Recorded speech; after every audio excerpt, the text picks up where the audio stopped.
Hello friends, and welcome to another Pauper League. We're returning to Stompy today. I'm not finished with the Bayou Groff yet. We are playing almost the exact same list. The difference is I ended up putting another forest in. I got a little bit frustrated with the hands that we couldn't keep due to only having one land. So I took out a Nettle Sentinel, put another forest in there. And we'll see how the deck operates with 17 lands, if that's too much or if that feels like a sweet spot. Let's see here, we got 2 lands. We got a pretty solid start here with Young Wolf into Burning-Tree Nest Invader. So yeah, we'll definitely keep this.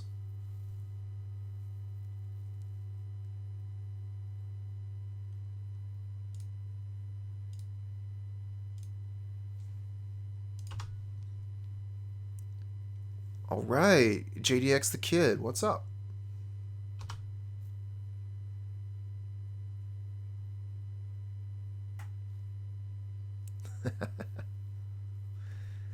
Alright, Quirion Ranger's pretty good, but I think it's pretty clear what we're doing here. We can attack with a Young Wolf first, I think.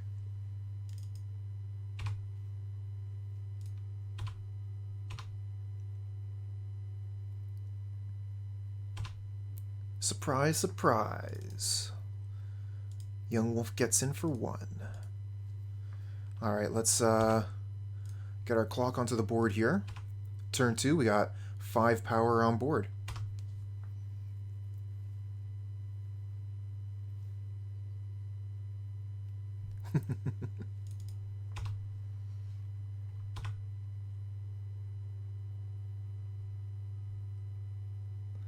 Okay, so we know they have a counterspell, but they're tapped out for now. So we can actually just clear the way and smack in for a ton of damage.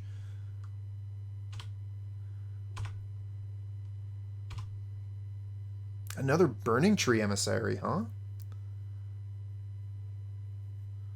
So we could go Burning-Tree Emissary, Quirion Ranger, untap a forest, Savage Swipe their Augur,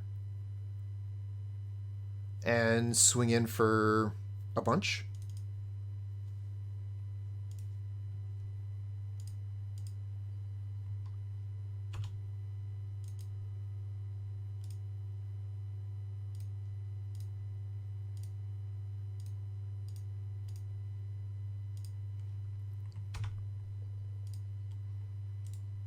Attack all, hold back the spawn. Okay, take 7.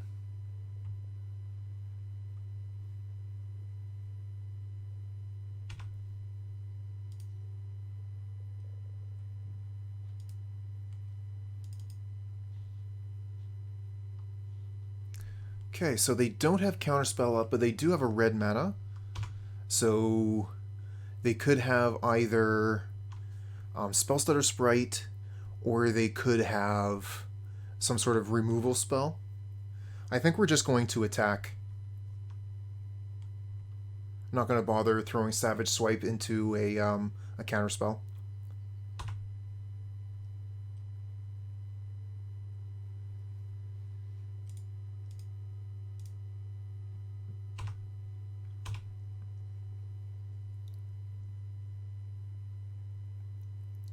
If they want to block Quirion Ranger, that's fine.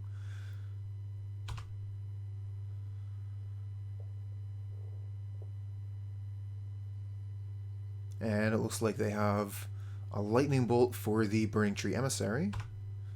So they'll take 5 here.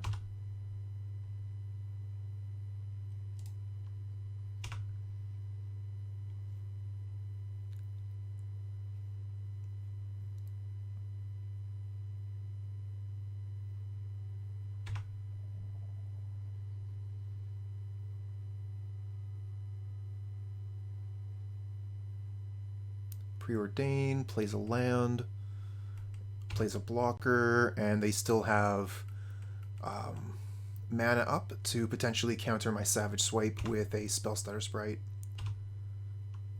Get Nettle Sentinel. I'm going to play that pre-combat as a bait.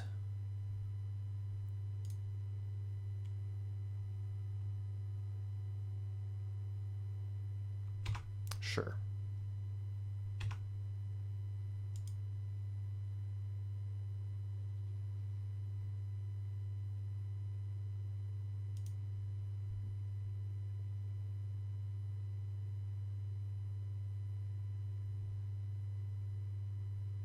Guess it doesn't really matter which one I target with the Savage Swipe. They're going to have to block with the other one regardless, because this is a lethal attack.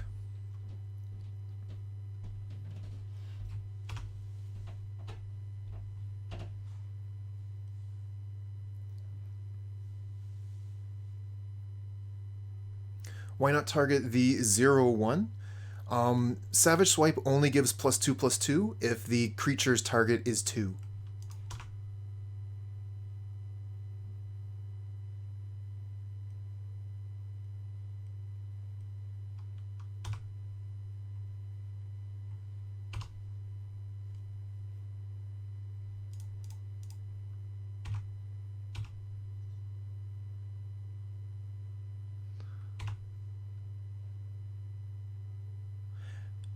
That's right. That's why it even has a picture of a bear on it, to help remind you. So it looks like they're going down to 1. Yep, let's go ahead and play this Sentinel. Oh, no way. They have another Spell Stutter Sprite? Okay, no, that's the counter spell that we knew about. Okay, 2 lethal threats. They have 2 cards in hand. Oh, we get Vines of Vastwood. Very nice draw. Should guarantee it. Okay, they didn't have anything anyway. Alright, so we're going to be bringing in River Boa and Scattershot Archer and Gutshot.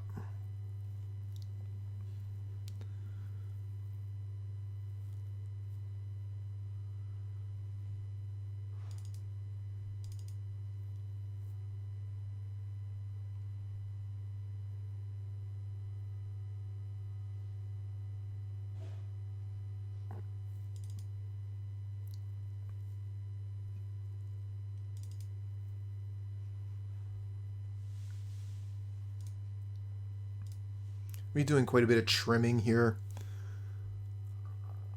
on what I want to take out.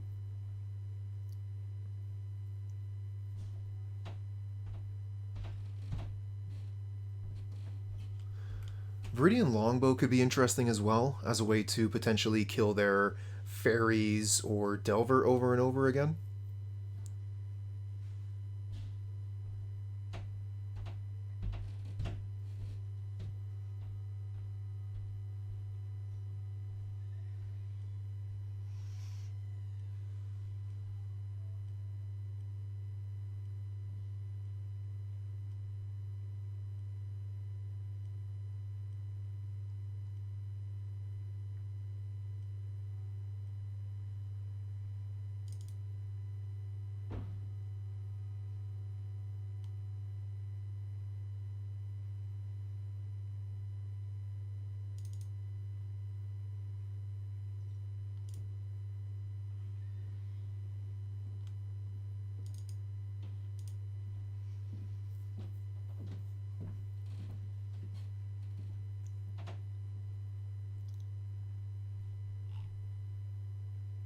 Alright. Got their game 1. What do we find? This is not going to work for me. Not at all. Let's try again. I mean, this isn't much better, honestly.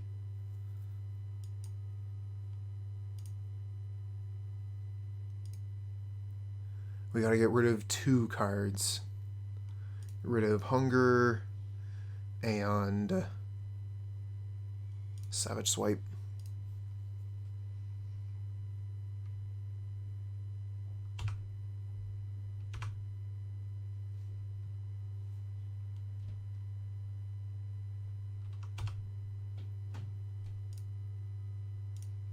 Alright, let's get the Quirion Ranger down before it can be countered.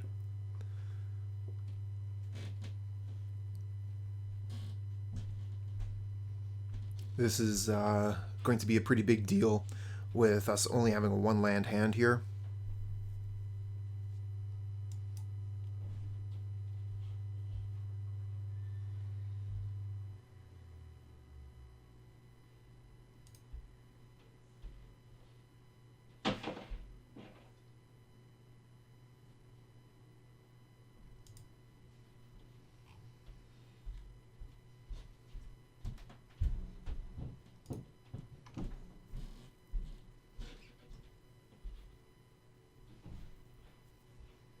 Oh, just a Terramorphic Expanse. Well, that's good news. They're not going to be able to... Ooh, speaking of good news. Unfortunately, like, they're going to be able to go get a red spell. If I play Scattershot Archer, it could just die. On the other hand, like, we're getting it down before counter magic.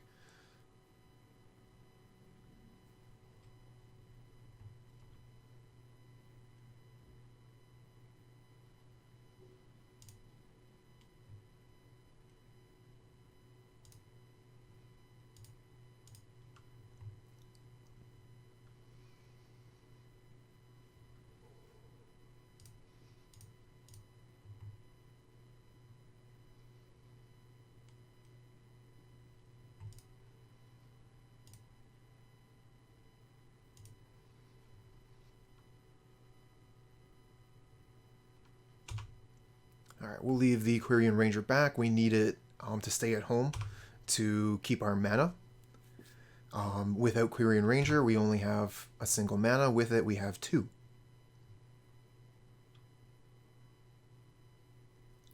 No surprise there, getting the mountain. They're going to want to get this out of the way.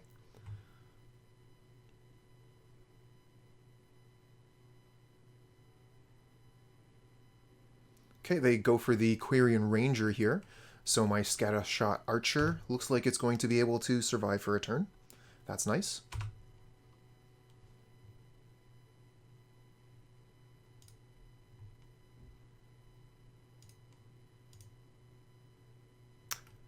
You know what? This is the first time I've ever realized that Scattershot Archer does that to my own creatures as well. Funny that that's never happened to me before. Oh well.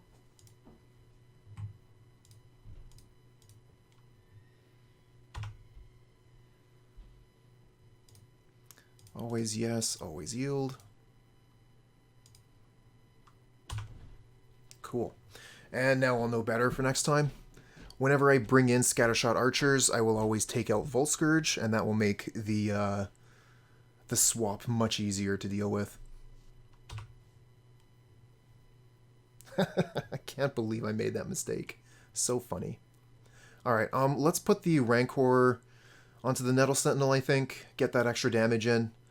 I guess they could just have Lightning Bolt. We have the Vines, though, to save it.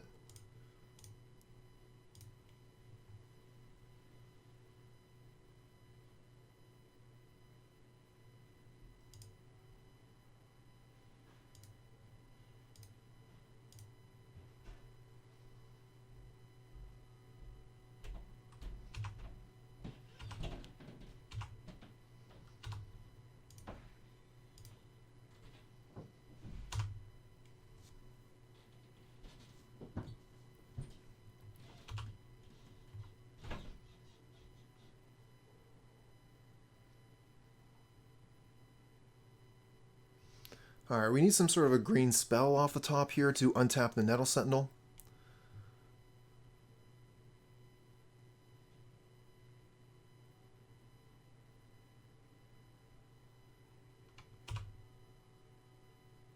That's not going to do it.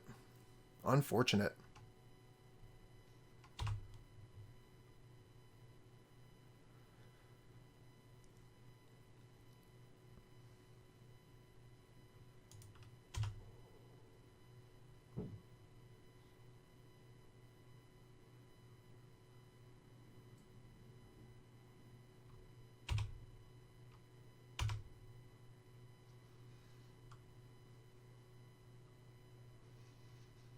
So we mulligan to 5, if I recall correctly.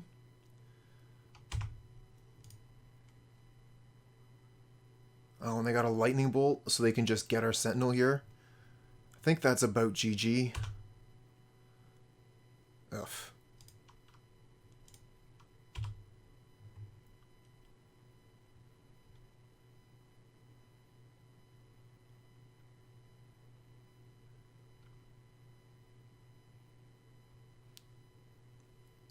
They don't bother casting the lightning bolt there, but they're going to do it during our turn. Or sorry, during their turn.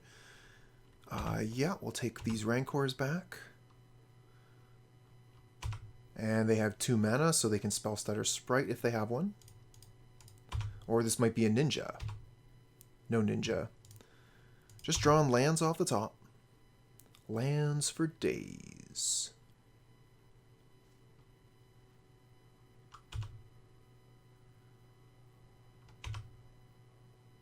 No ninja. Ooh, River Boa. Well, that's a good one. They have a counterspell? Because they need it. Either that or double spell stutter sprite. Okay, so they have the actual counterspell. That's too bad. That would have been a great one to resolve.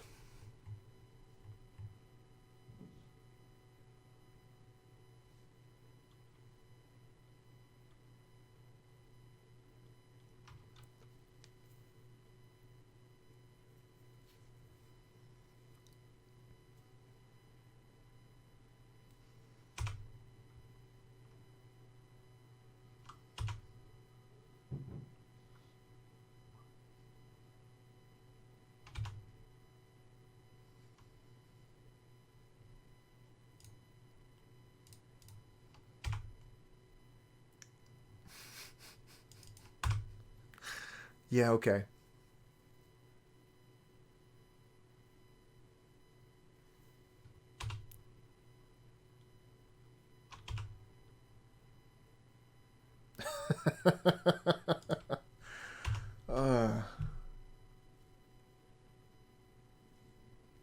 So unfortunately, our opponent's hand is not going to be in the same state as ours, whereas we've just been drawing air. Opponent's going to be having quite a bit of gas here. What do they scry? Top and bottom.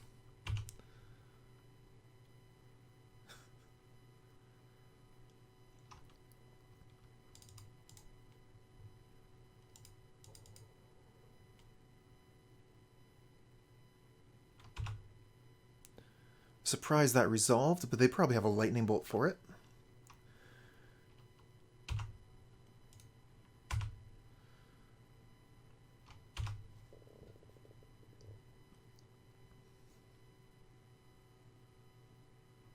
Yeah, I thought so. If I had cast the Rancor onto the Burning-Tree Emissary there, they would have been able to scred the Burning-Tree Emissary in response to the Rancor, and I would have lost 2 cards instead of just the 1 there. Alright, so I'm going to put the Rancor onto the... Oh, they might not even let this one resolve. Looks like they have a Spell Stutter Sprite for it. They do.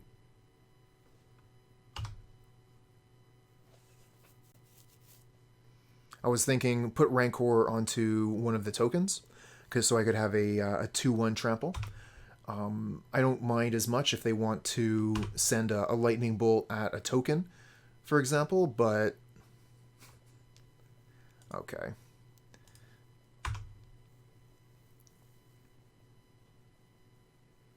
Eight lands, that's half the lands in the deck. And we've gone through less than a third of the deck.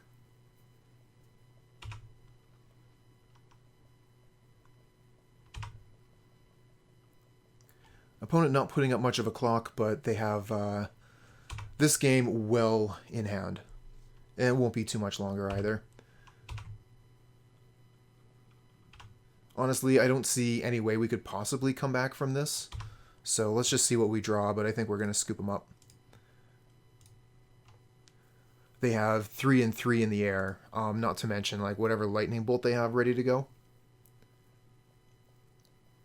So right, I wanted to take out the other Vault Skirge. If I'm running the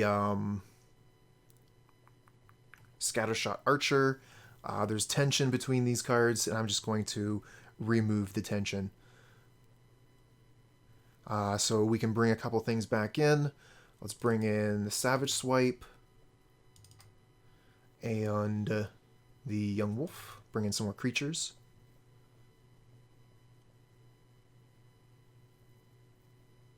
On the play, actually, I think I want the Groff. So yeah, we'll bring the Groff back in and take out...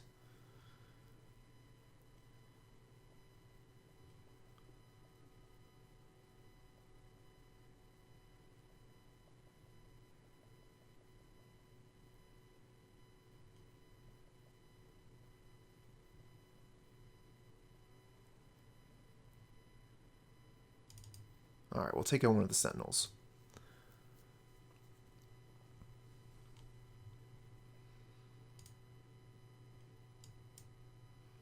Pretty good hand.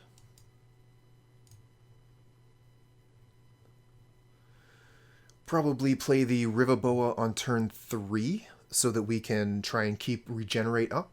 Meanwhile, we'll have Gut Shot to protect it from a Fairy.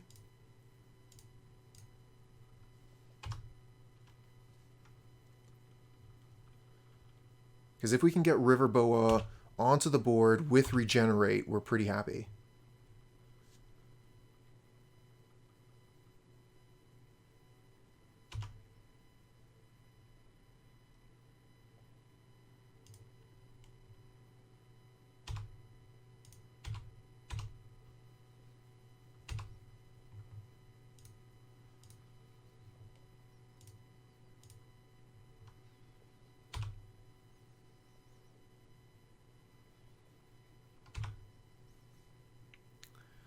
Okay, so I like that they're tapping the island for the Preordain right away. That's a good sign.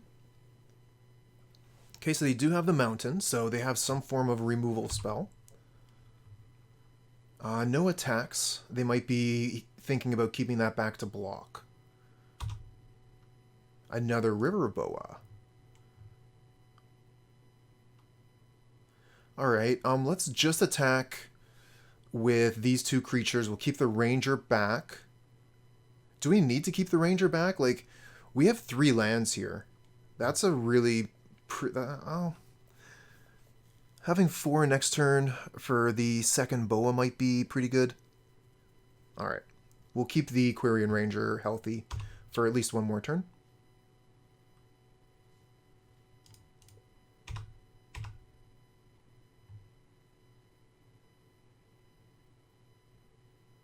Yeah, seems like a good block to me. Get our Young Wolf back. It's bigger than before. And play a River Boa.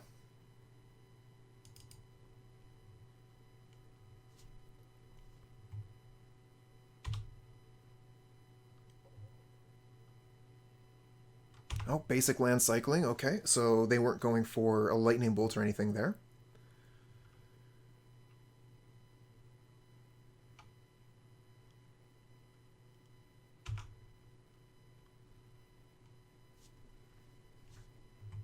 Okay. Let's see.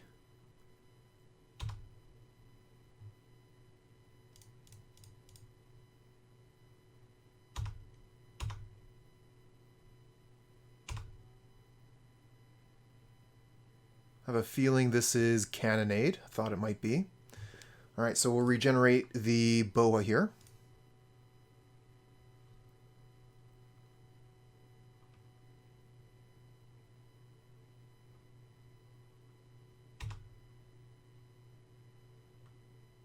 It's no longer in combat.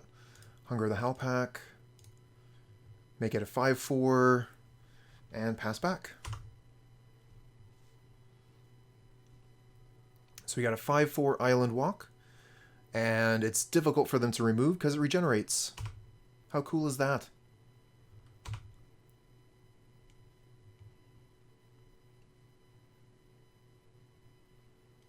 So they found a Brainstorm. Oh, Burning-Tree Emissary makes me almost want to play it.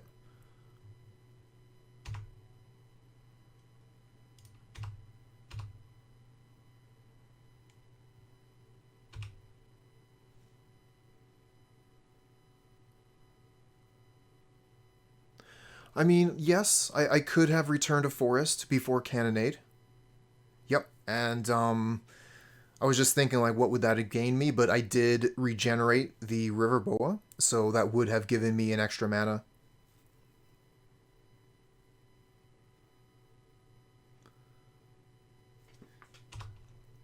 Alright, I'm not going to bother to further invest in the board.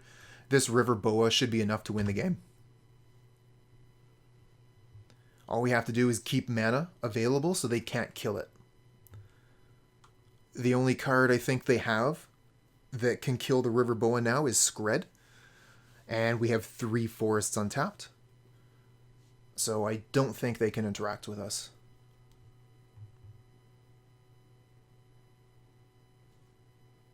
That's true, Blind. They could have Echoing Truth. And if they do, then playing the second River Boa wouldn't be a good idea anyway. They already used the Brainstorm. They've already played the land. They got no cards without Augur. Do they play tap enchantments in the sideboard for Boa? Good question. Not that I've seen, but there's definitely, like, there are a couple of options they could have if they were thinking about River Boa. They could have Curfew, which would be good in this case, because we don't have another creature on board. But generally would be bad against our deck. Okay, here comes a Ninja. Echoing Truth would do it. Snap would also work and is in colors, but again, I don't think that they will have it in their deck.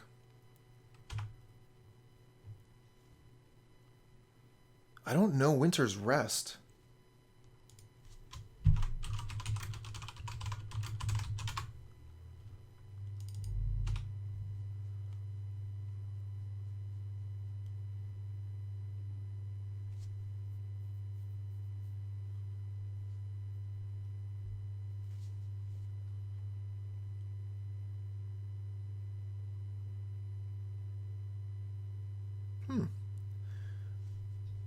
Yeah, Winter's Rest seems like it would be okay.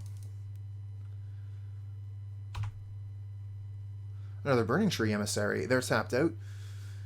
Do I go Burning-Tree, River Boa? I think with them tapped out, that's fine. And then we'll have lethal damage.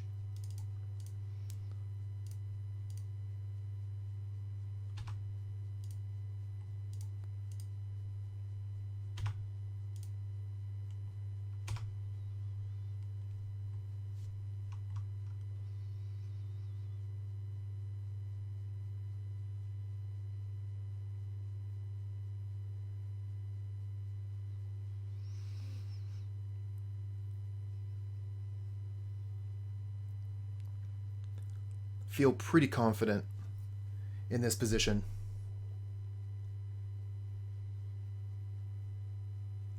I guess worst case they could have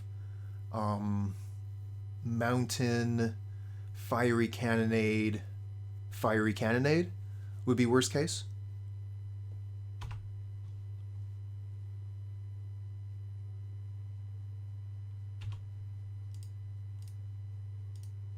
Block.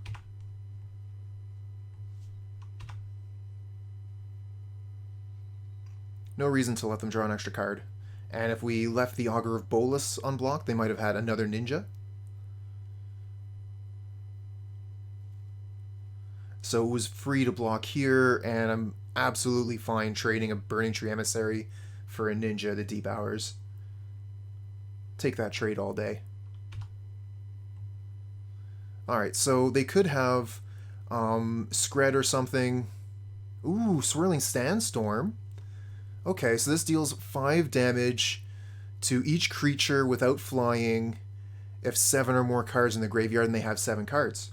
Okay, so we'll regenerate the big Boa.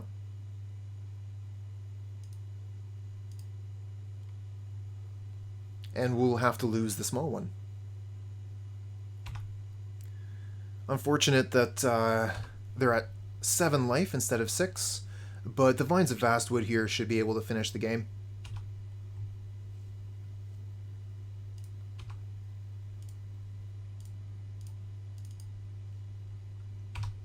Smack.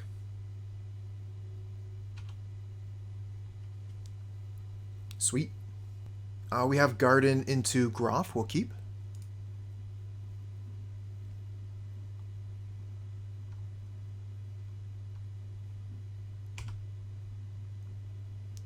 Don't like seeing another forest off the top. We have too many lands as is. 5 lands, that's a lot for Stompy.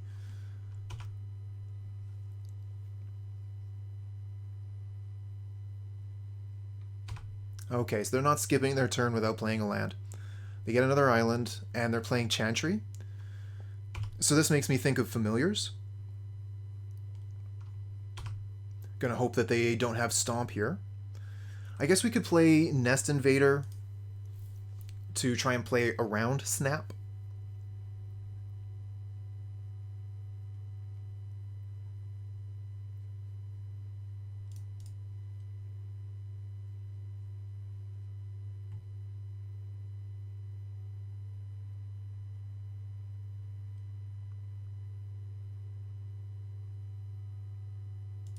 I want to get aggressive while they don't have counter magic.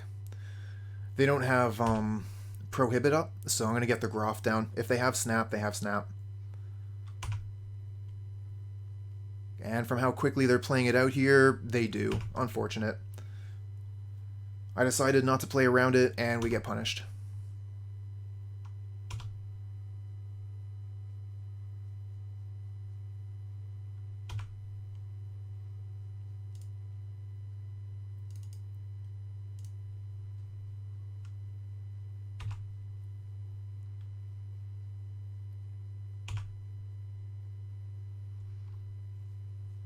We're going to have a hard time gaining traction at this point. Opponent's going to be putting out quite a few blockers. And, I mean, they even have profitable blocks at this point.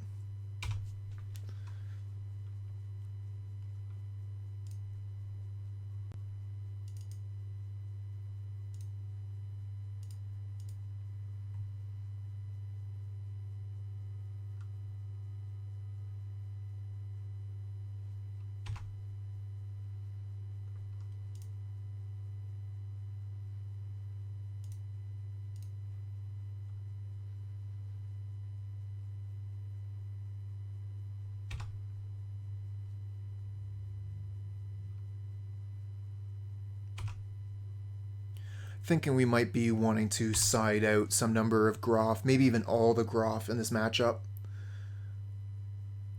Between Prohibit and Snap, the Plant Dog is not looking like a good boy.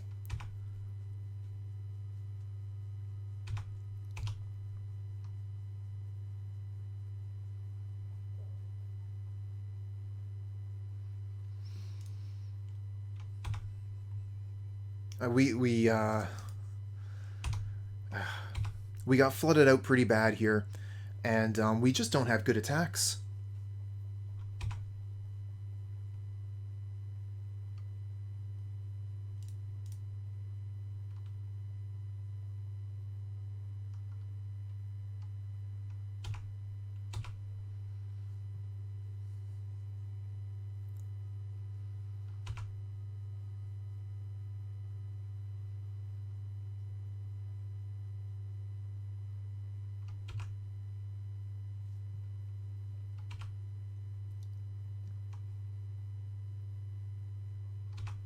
Alright, so they've got 3 Oracles down in Archaeomancer, 3 cards in hand, 4 now after the Preordained's finished, and they scryed 1 top, 1 bottom. They only have the 1 land left, the Prohibit's in the graveyard, but they have tons of blocks here. Okay, they're coming in, they're getting aggressive. We'll see what we can do. Let's draw a spell, please. Rancor, maybe? Or a forest, whatever.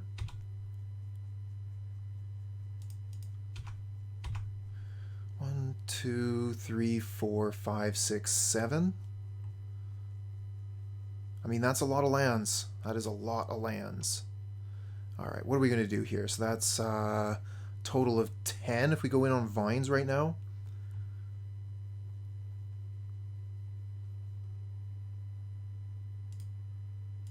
Let's go in on one of them.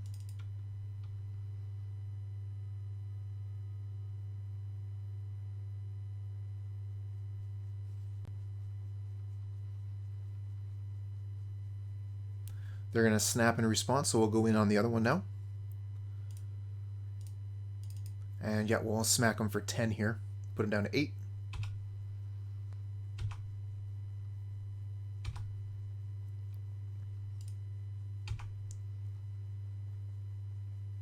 I'm impressed we were able to even get that done, but it looks like at this point we're toast. Oh, they even have a Sage's Road Denizen. They don't quite have the combo yet. They need 2 Sunscape Familiars for the Ghostly Flicker to mill us out. But they have easy blocks. They are not under any real threat.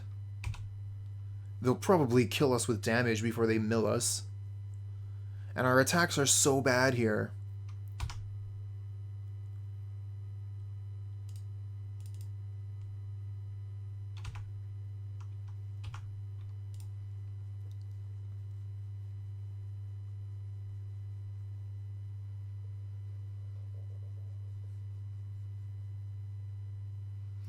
Okay, a Muldrifter. Not that we have anything to do. We're just going to hit 6 here and let the opponent do their thing.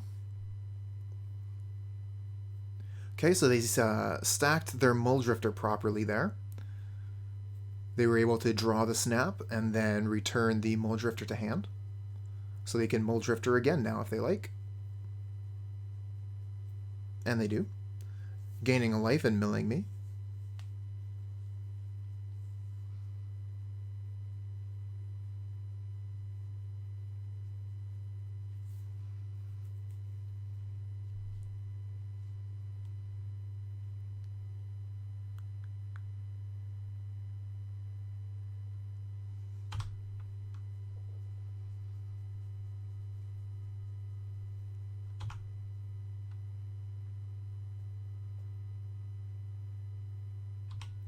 So we have a pretty good idea of what they have going on here. Oh, there's another Sunscape Familiar, so if they have the Flicker, they're good to go now.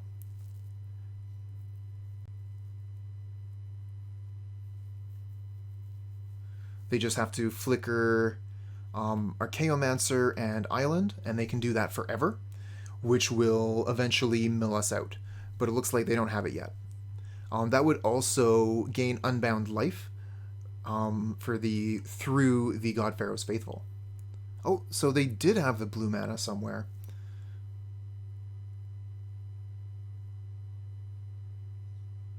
In any event, it's starting. So they're able to do this forever, basically, and it kills us. So this is their combo. And we will be milled. So we're going to concede here. Opponent has demonstrated the loop.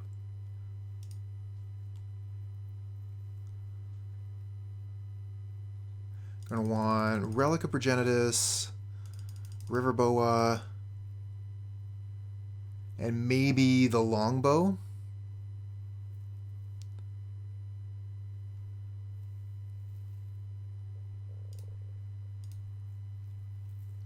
And we're going to want to take out the Groff here.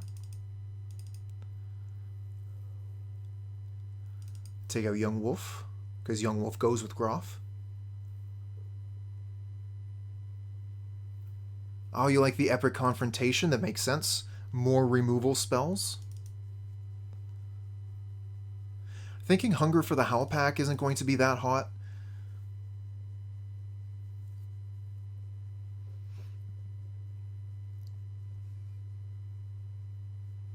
So we could either bring the Young Wolf back in, or we could bring in Longbow.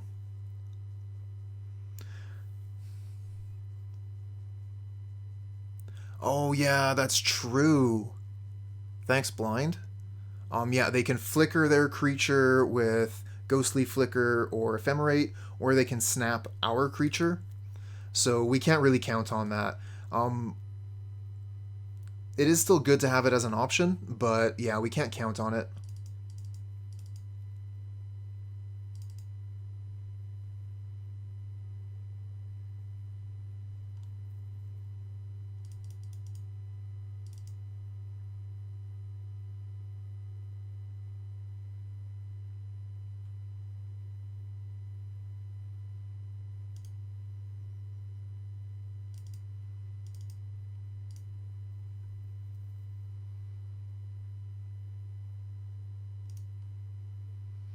Okay, one land with a Quirion Ranger. Not great, but good enough. We'll keep.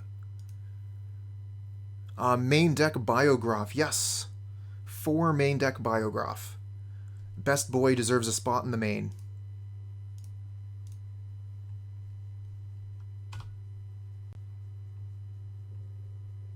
We decided to take all of the Bayou Groff out in this matchup, though. I feel like Groff is a liability in this matchup.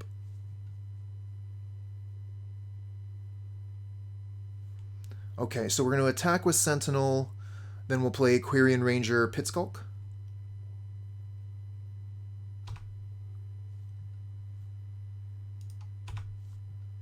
Yeah, the card is super good.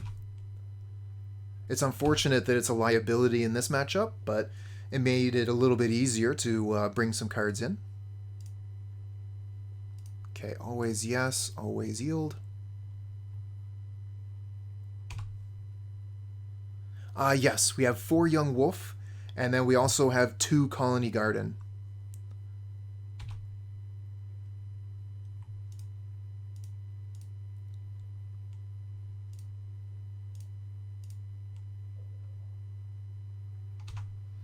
Okay, so we got a nice board here for attacks. Let's pass the turn back and see what the opponent has in store for us.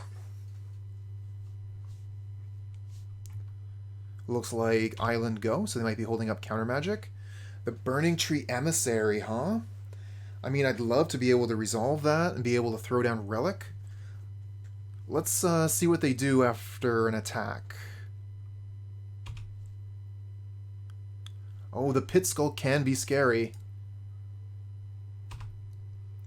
You'll notice that it has Bloodthirst.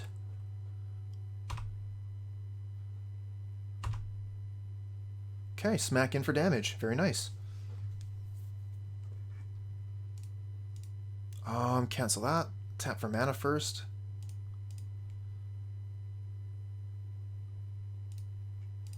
Alright, Burning-Tree Emissary. And they have the Prohibit. Mana Leak. Okay.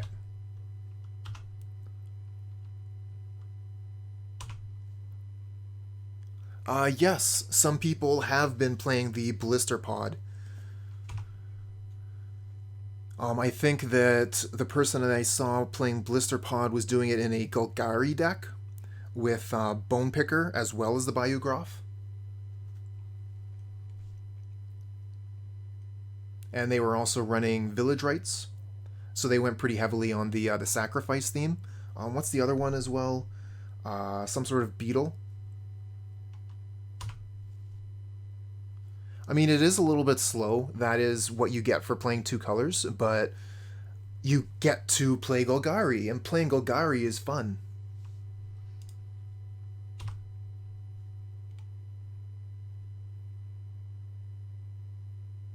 So I want to play Pit-Skulk and Relic this turn if I can. We're putting quite a bit of pressure up here, so the opponent has to do something.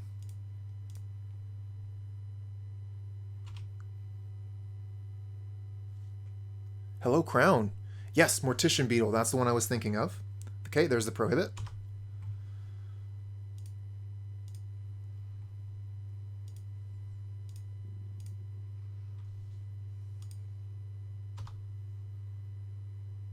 Yeah, exactly. It is exactly that. It's an Aristocrat build. Okay, so they tap out for Seagate Oracle. No planes. Nice. So we get to Savage Swipe the Seagate Oracle. 4, 5, 6, 7. Okay, this is lethal.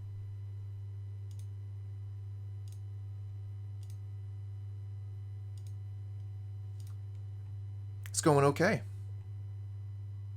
Oh, right-click on Relic, and there's a way to save targets. Thank you.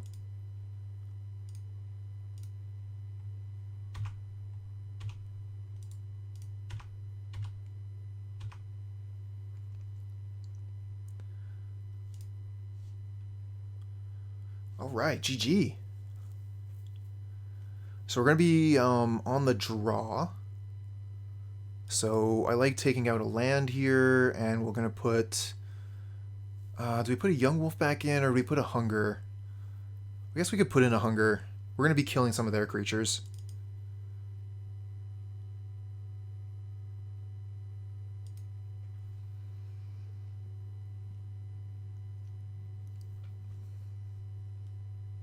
Okay, we got a 2-land hand, but we only have 1 creature.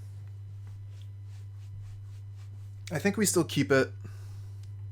We can get the Quirion Ranger up to a 2/2 so it can swipe. And hopefully we'll draw some gas off the top.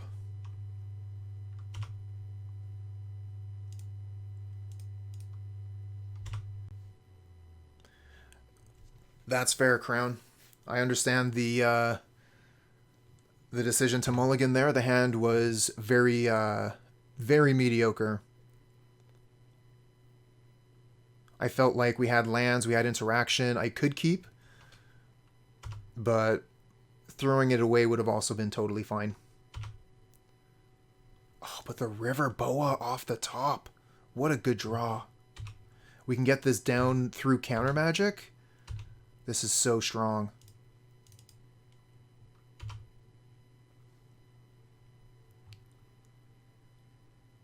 God Pharaoh's Faithful.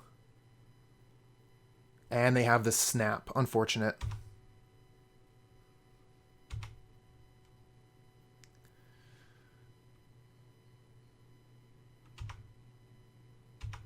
Alright, so they're tapped out again. We're going to be able to play River Boa and Savage Swipe the Faithful. Get it out of here.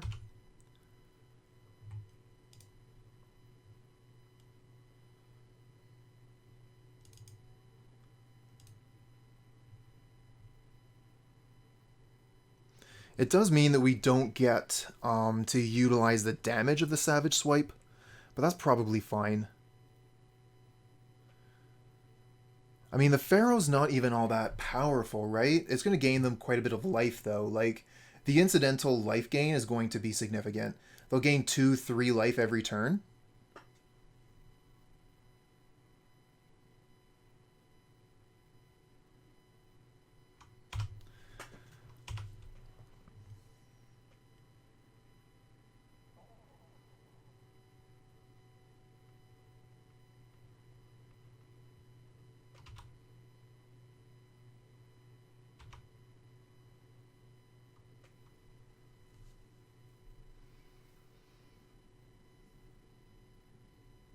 Okay, so they find another island. It was top on the Preordain. That's kind of scary. Okay, they're going to snap the River Boa again. We're going to Vines of Vastwood the snap here.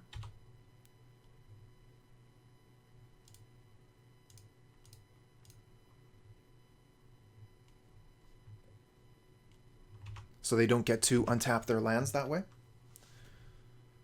Trade 1 for 1. Oh, it's a good trade. Nice. And they don't have counter magic up, so great. We can use the Savage Swipe into Hunger of the Howlpack here and get a lot of damage in. I think we still get rid of the God Pharaoh's Faithful, but it might be better to get rid of the Oracle. The Oracle is the one that draws them cards when they blink it, so maybe we're supposed to get rid of the Oracle. And we can get rid of the something else later with an Epic Confrontation.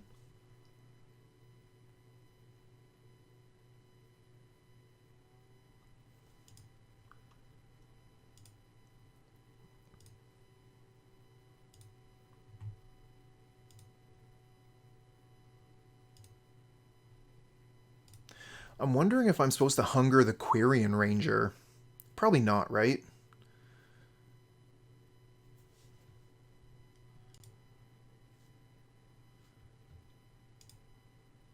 I guess, yeah, that's a good point. Attack first, and if they block the Quirion Ranger, then it's a good idea to Hunger. Yeah, I like that. Hunger is an instant.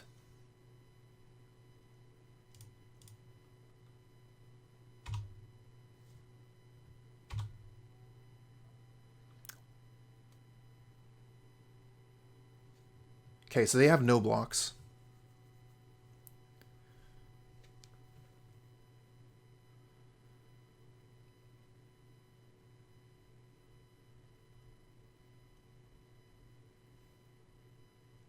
Or Hunger a Pit-Skulk. That's a good point too. And then that would be basically unblockable. Or we could just play Pit-Skulk Relic. Pit-Skulk's basically going to be unblockable anyway. Yeah.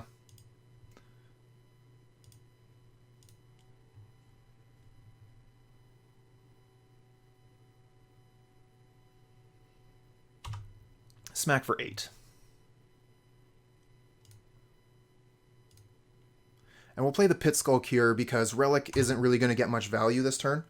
If we had another mana for it, do we actually... Oh, we could have untapped a forest there. That was my bad. Could have used Ranger there to return a forest. And then I would have had the Relic available. And now they're going to be able to snap. That sucks. Oh, well, we're still going to get in for some pretty good damage here.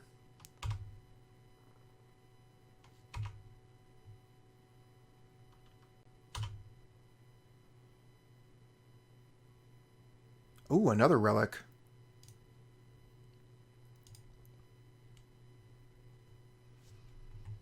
So this is 7.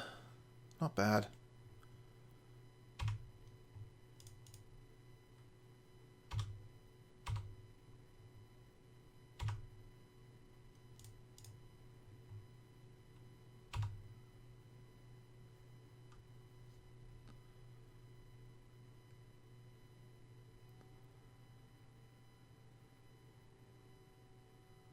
I hate that they got the snap back, though.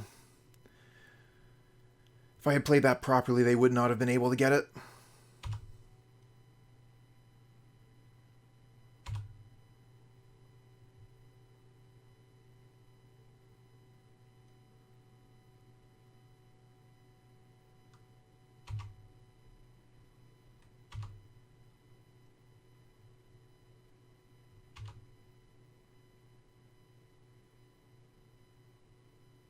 Oh, they have an Ephemerate.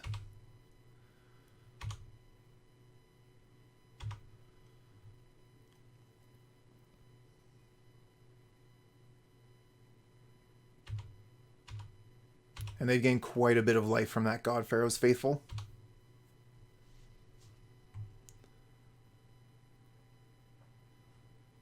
And the Mole Drifter can actually block the Pit-Skulk. We'll have to get rid of that.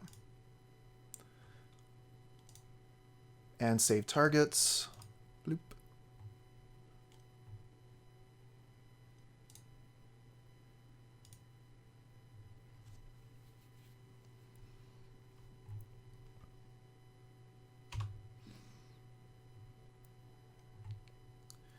So I guess we'll use the Epic Confrontation to kill the Mole Drifter. Or is it more important to kill the Archaeomancer? It's pretty close.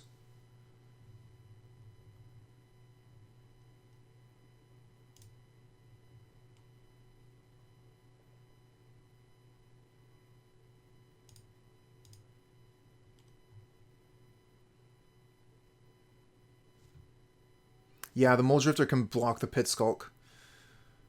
So we probably just have to get rid of that.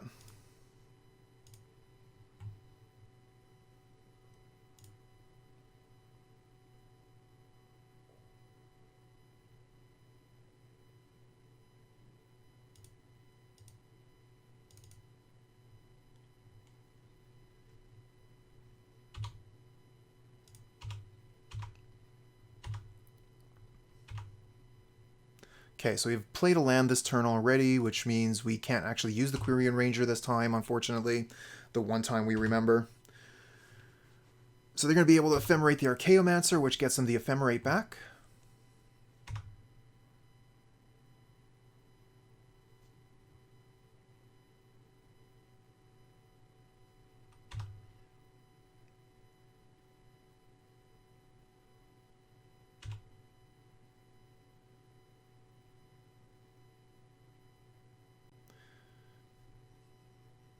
Instead of putting down the River Boa, should have left up mana for the relics.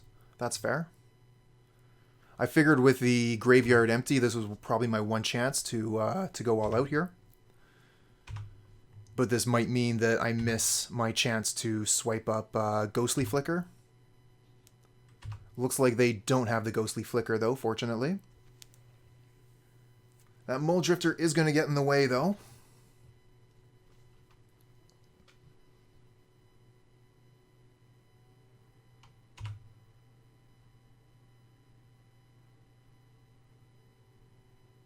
Find a Vault Skirge. That's not very good.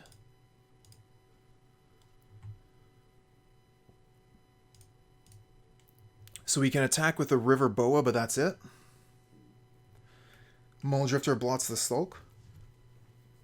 Maybe it would be fine, actually, for the Mole Drifter and the Skulk to trade, because I think they have Ephemerate coming back. So yeah, if we get that off the table, that's actually a good thing for us. So we will offer that trade.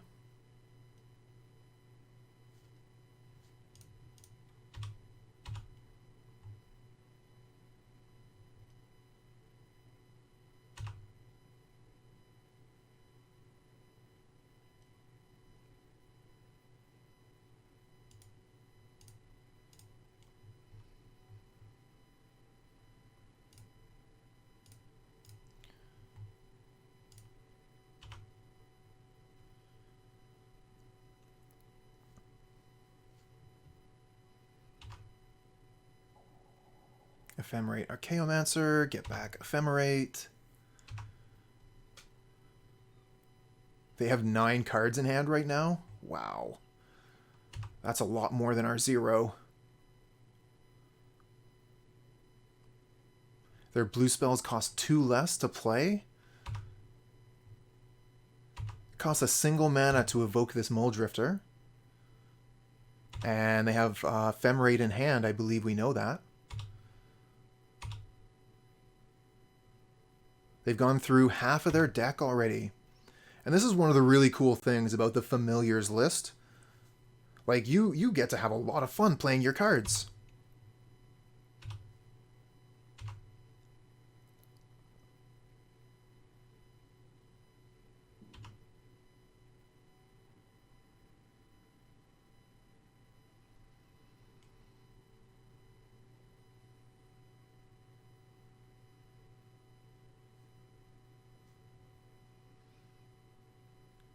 Ugh.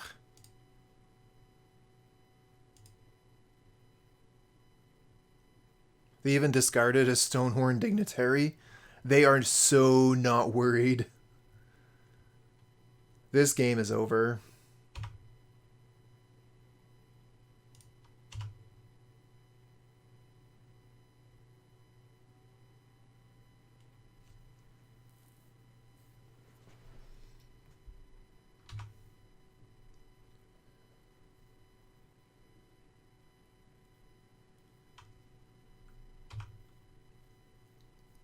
Ephemerate, target Archaeomancer, get back Ephemerate, play Mole Drifter, Ephemerate Mole Drifter, do a bunch of cool stuff.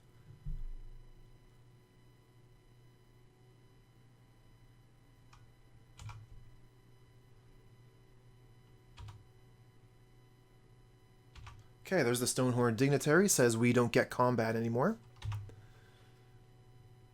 And it's been ephemerated, so we don't get combat this turn or the turn after that.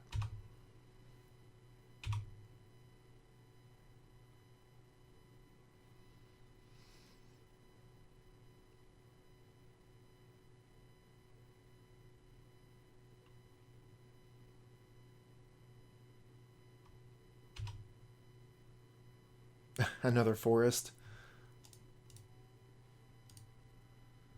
Oh, I must have turned off the stops, so let's right-click this again, save targets.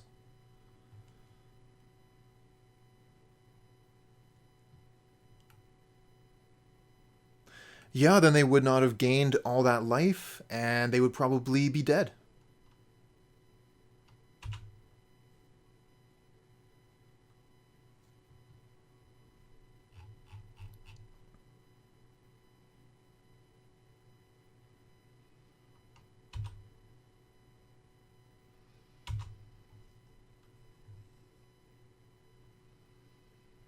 Okay, we're going to activate one of our relics here, so they don't get the Ghostly Flicker back.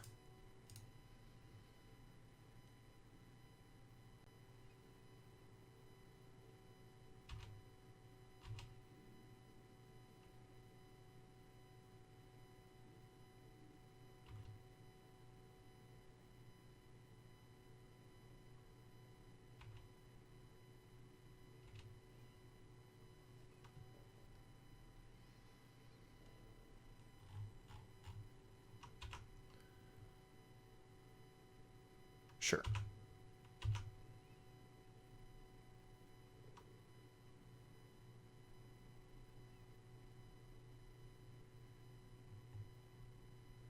Another ghostly flicker.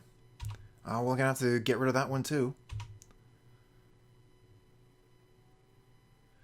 Oh, longbow. Don't mind if I do.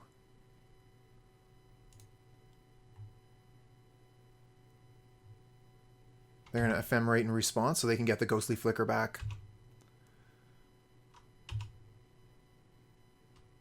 Ah, Vines of Vastwood. Okay. So we can Vines of Vastwood the Archaeomancer, so where they don't get to flicker it, and then they sort of waste the flicker. Okay, they're going to snap the Vault Skirge, that's fine.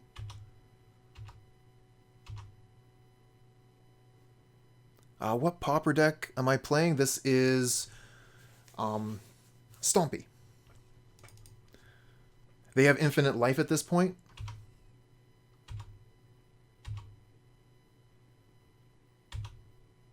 Oh, you mean with a snap? I see what you mean. I guess we can counter the snap with Vines of Vastwood.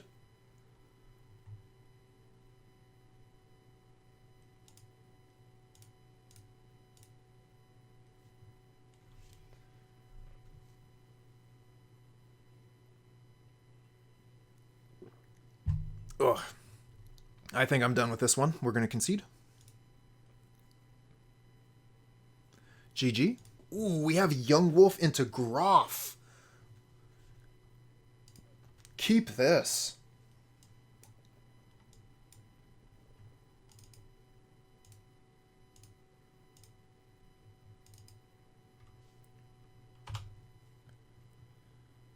I'm so excited for the last episode of Invincible.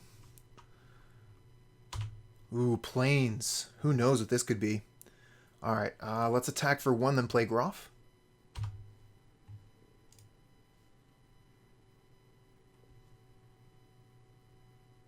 What is going on here? Okay, they're just cycling in Ash Barrens.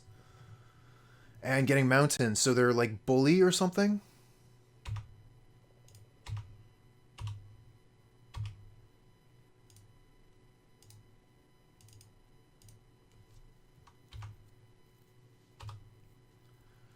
Okay, turn 2, present 7 power.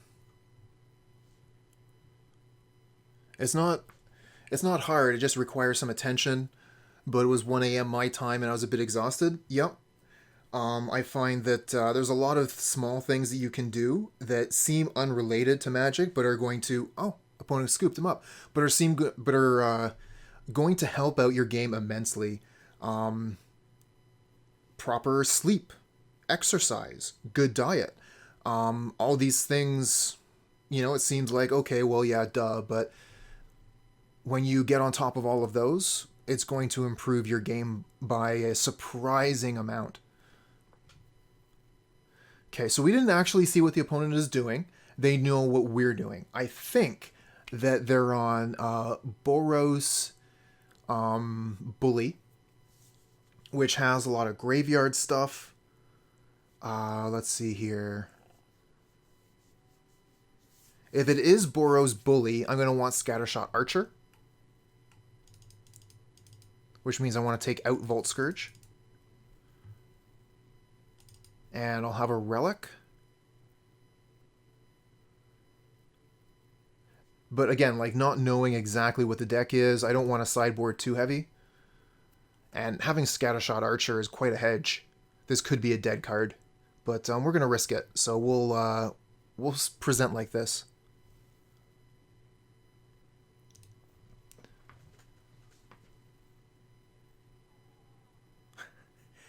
Well, I tell you, they don't hurt. They help a lot. Yeah, we'll keep this. Faithless Looting. Yep, I think I was right. Faithless Looting Mountain. Okay. So let's see here. I think we just play Quirion Ranger to start. We don't have our best possible plays here, but we can go... Turn 2, maybe a Nest Invader or something. Pit-Skulk actually looks kind of good too. Burning-Tree Emissary. Nice. Alright, start with attack.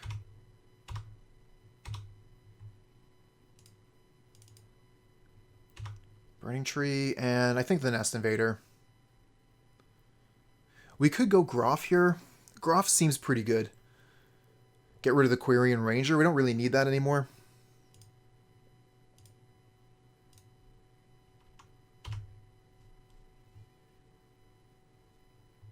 And this way we can just present an aggressive clock. Again, 7 power on turn 2.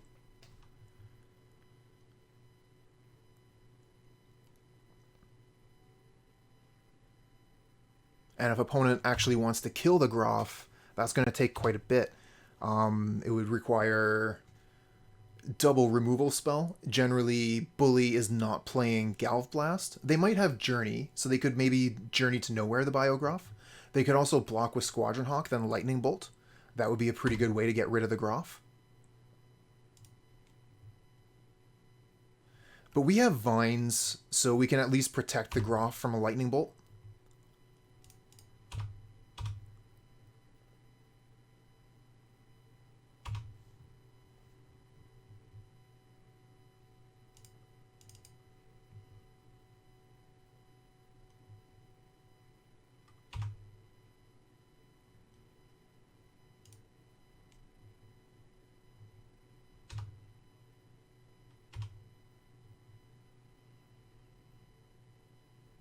Thought so.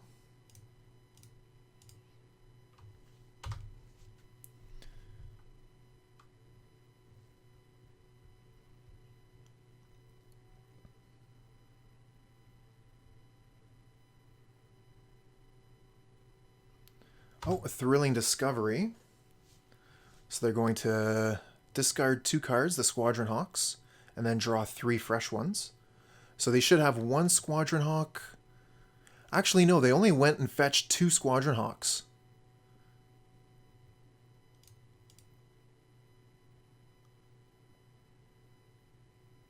Targeting Burning-Tree, Lightning Bolt on Nest Invader. Okay, so they decided to get rid of a pair of my 2/2s instead of my 5/4. Let's attack for 7, and then play Pit-Skulk.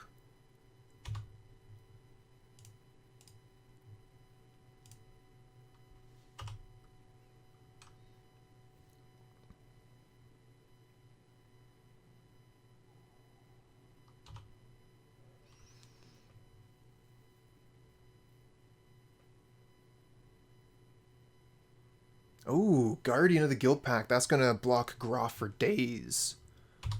I mean, it could block other things if they want to take the damage from Groff. Let's see here. They don't have a way to prevent damage yet, so yeah, let's just swing in.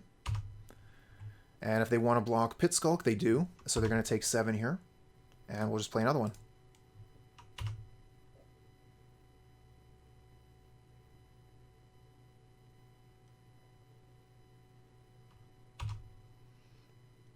Okay. So they got blocks.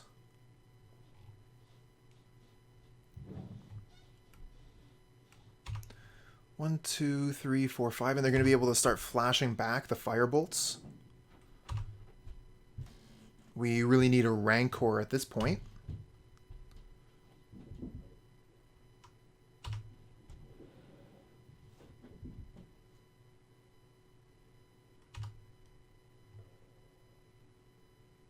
We put up some really good pressure to start there, but we weren't able to keep up the pressure. Opponent had some good 1-for-1s. And this Journey to Nowhere getting rid of the Groff is a pain.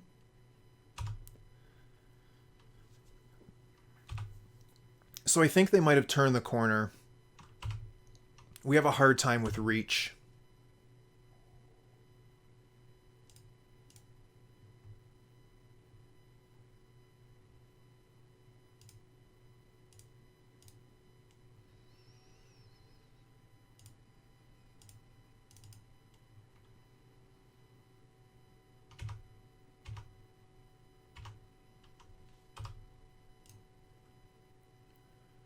No good attacks.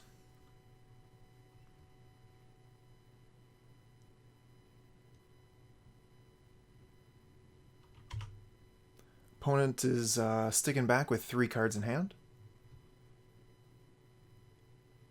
Oh, they're coming in for an attack. I guess I could double block, but if they have removal spell, that's really bad. I guess we'll just take it. Hunger of the Howlpack. Cool.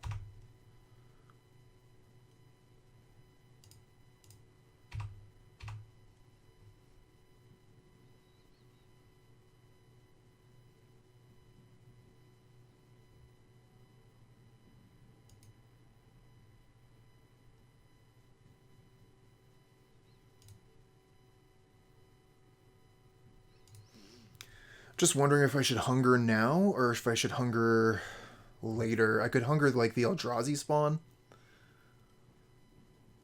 which would be able to kill the Guardian of the Guild Pact. I could sacrifice the spawn to pump my Emissary, but then if they have removal spell, that's pretty bad. It's like a 2-for-1.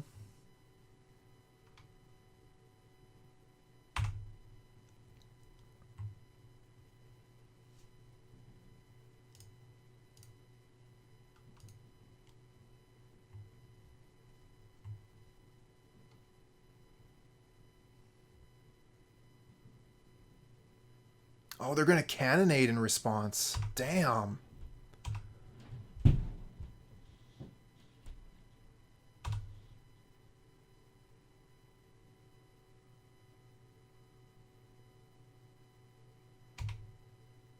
And now they battle Screech. So they got a bunch of things on the board here. They're going to be able to rally the peasants maybe. Finish things off. And then we'll be back on the play for game 3. Seeker of the Way. That's a pretty good one for them to have. Be able to gain some life back. Because with them at 4, it just takes, you know, 1 good hit. And we can kill them.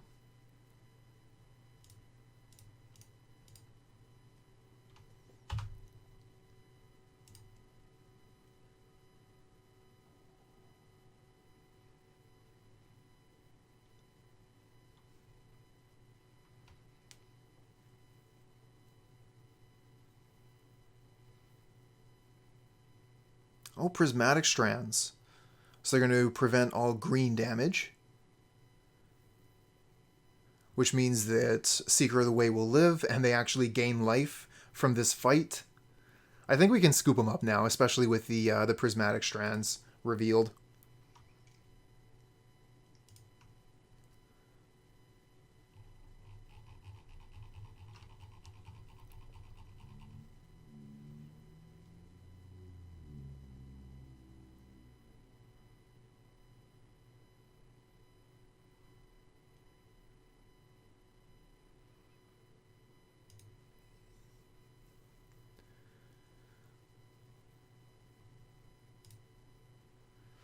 One land hand, but it has Quirion Ranger and Groff.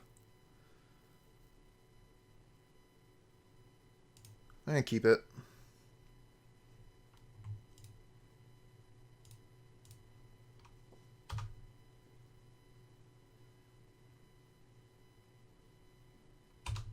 Womp womp.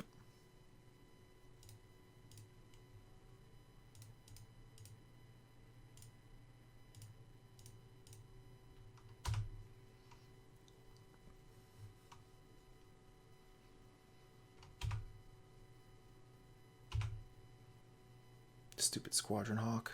Blocks my Quirion Ranger for days. Land off the top, maybe? How about it?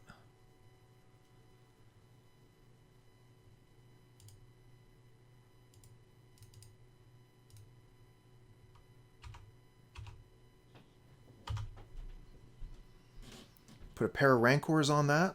Call it a day.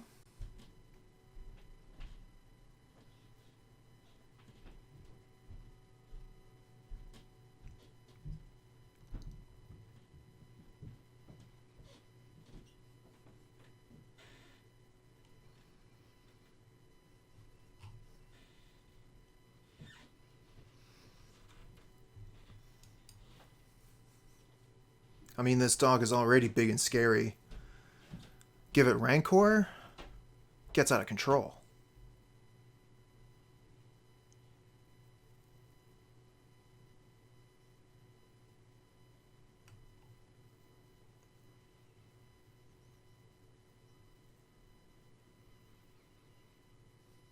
Alright, so opponent is taking their time here, which leads me to believe they do not have Journey to Nowhere in hand.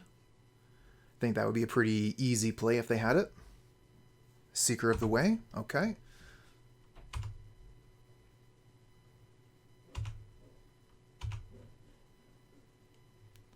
So Seeker of the Way could be a pain with a Lightning Bolt. I could try to like Savage Swipe it and they have Lightning Bolt the Groff, then they both die.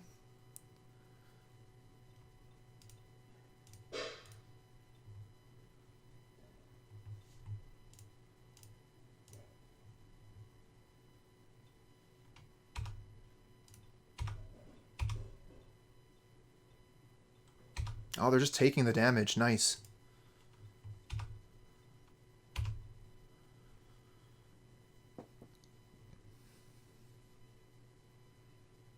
Thrilling Discovery.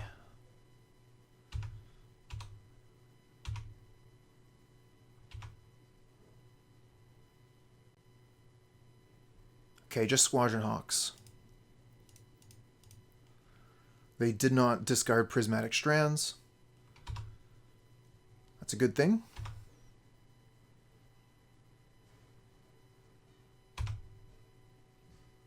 And they attack with the Seeker. Good. We're not going to block.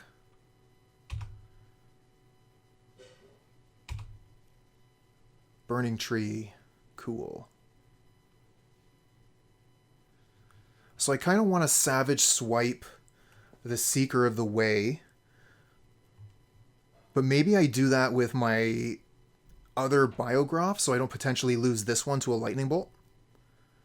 And I probably don't need to do it before combat. I could probably do it afterwards.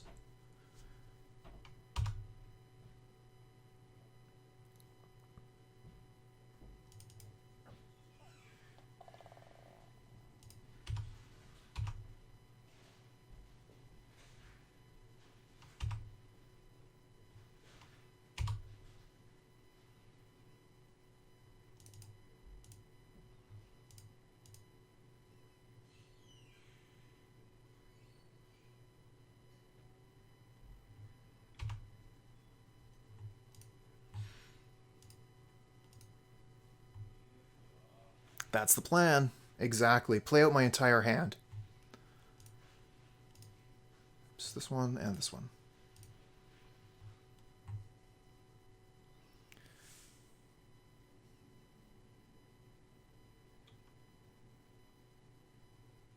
So it looks like they're responding with a Lightning Bolt here, so I'm glad I didn't try and use the Burning-Tree Emissary to Savage Swipe.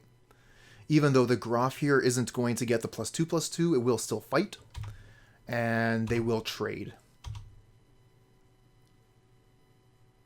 Oh, okay, so they're going to get rid of this Groff with the Rancors on it? That makes more sense. And then I still get to kill their Seeker of the Way and keep my Bayou Groff.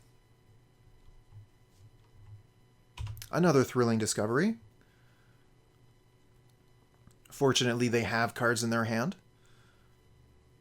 I've heard that there is a glitch with a Thrilling Discovery if you're Hellbent. It'll just let you draw the cards anyway. Another Seeker of the Way, of course. If one is good, two must be better.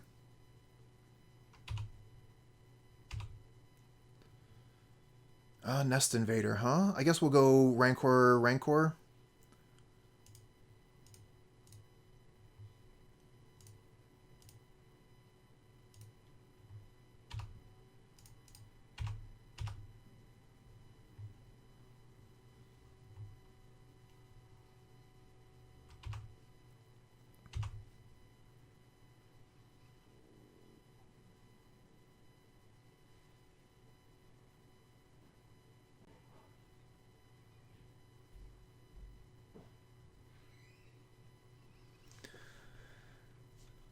Well, the plant dog is doing some work. Kind of looks like they're going for a Battle Screech here. Yes, indeed. So they're going to be able to Battle Screech, flash it back, and then potentially attack with a 4/4 Seeker of the Way, putting them to 8.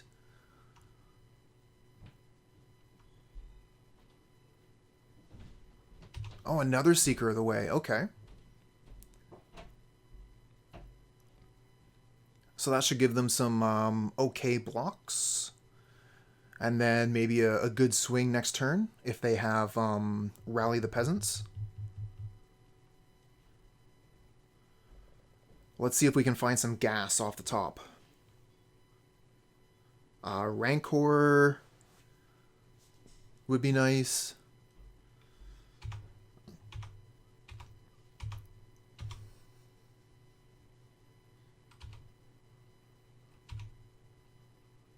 Okay, figured they would attack here. Gains them life. They might as well. Ugh, that's a shame. Alright, we're going to Alpha.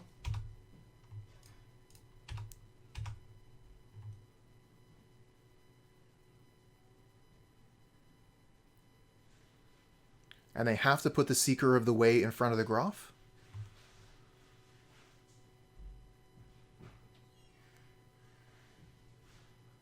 So they could put Seeker, Bird, Bird in front of the Groff. I think that would probably be the best thing. This is probably second best. I mean, they're not dying, right? They're going to 1.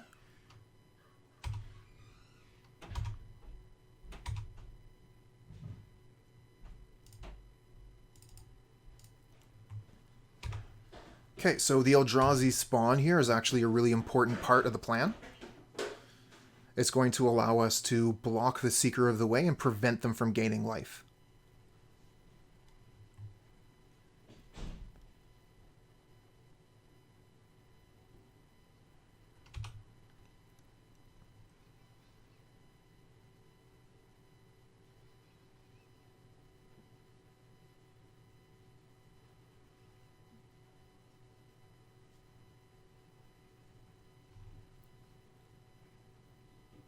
GG.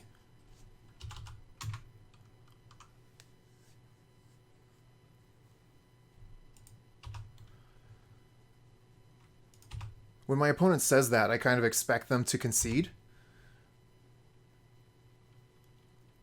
Okay, there it goes. Because sometimes you don't know. What if the opponent's like, I drew the exact card I needed. GG.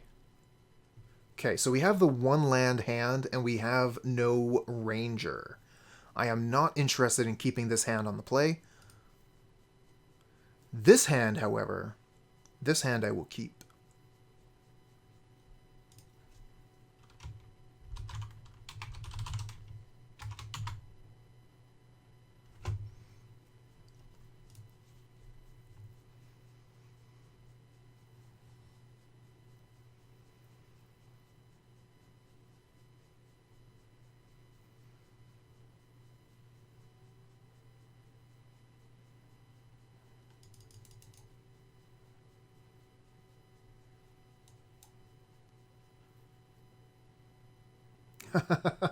Oh, wow.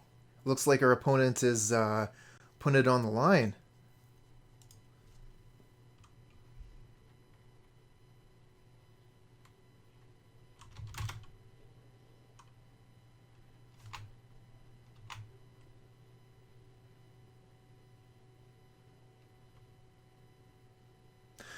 Oh, what was it that what's his head said in Kung Fu Panda? Our battle will be legendary.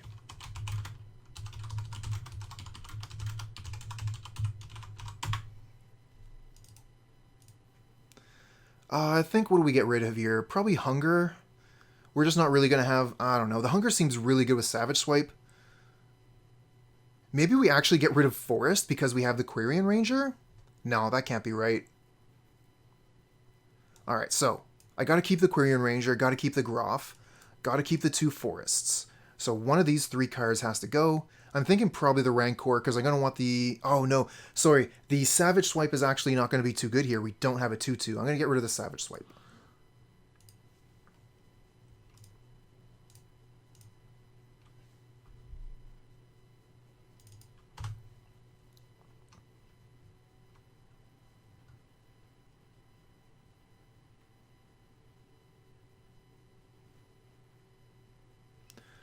Navigator's Compass.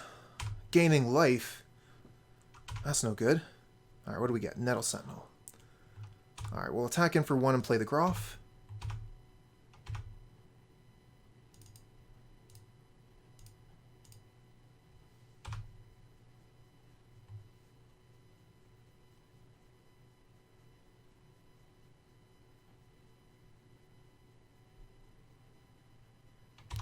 Atog, right quick.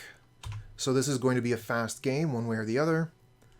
Oh, the Vault Skirge with a Rancor on it? I guess we just put the Rancor on the Groff, right?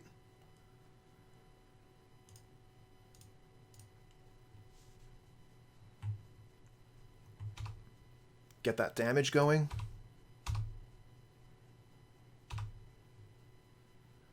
And then I think we'll just play Nettle Sentinel here. Nettle Sentinel blocks Atog. And if Nettle Sentinel blocks the Atog, they actually have to sacrifice an artifact to keep the Atog on the battlefield. So it would still be a 1-for-1 trade, although Wellspring sort of messes that trade up. It messes up my trade math.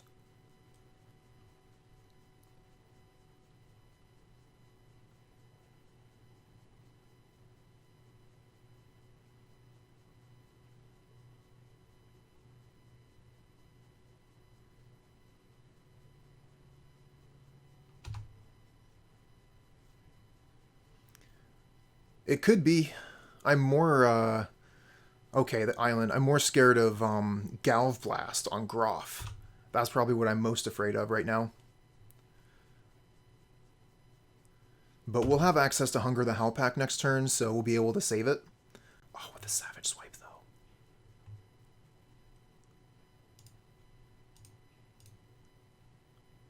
They have to sacrifice 2 artifacts to keep their creature alive.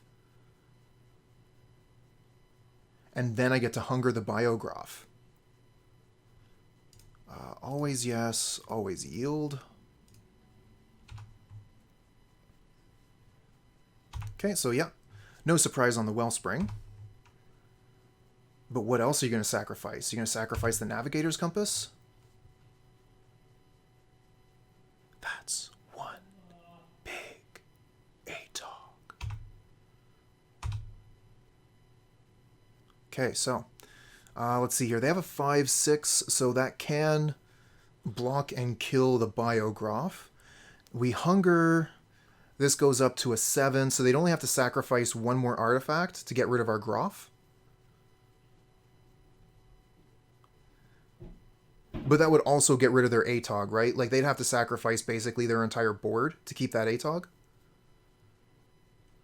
Let me just check my math again. This goes up to 7, right? So they only have to sacrifice 1 more artifact to kill the Bayou Groff, trade with the Atog. That doesn't seem very good. I'm just going to Vault Skirge.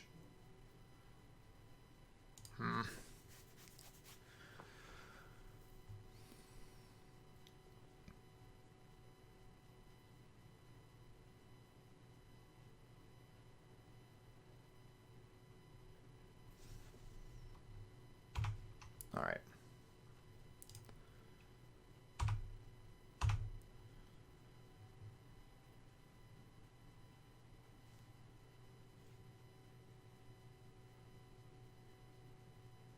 If they do block, I'll Hunger, forcing them to sacrifice more and still lose their Atog. If they don't block, I'll just play Vault Skirge.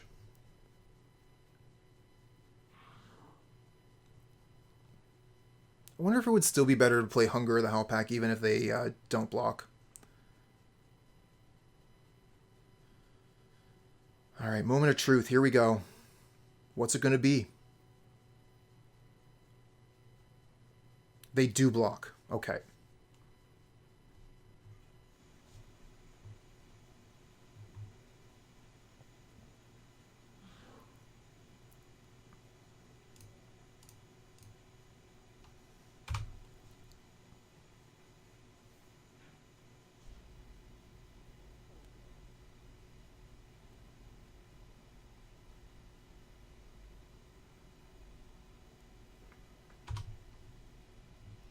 Alright, so the big problem here is that they have a bunch of cards in hand, and we have 2. Maybe we didn't use our resources as well as we could have.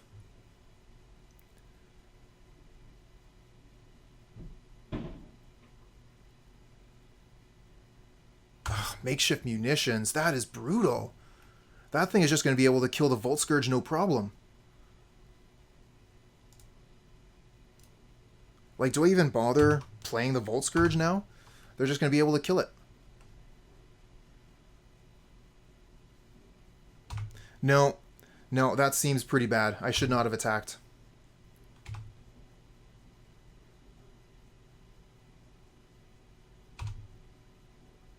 Another Vault Skirge.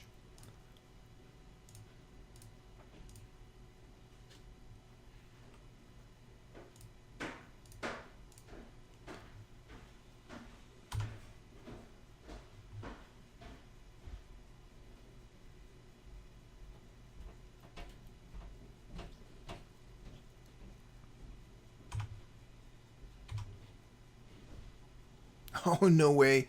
The Disciple of the Vault is triggering off of our Vault Skirge. That's kind of funny.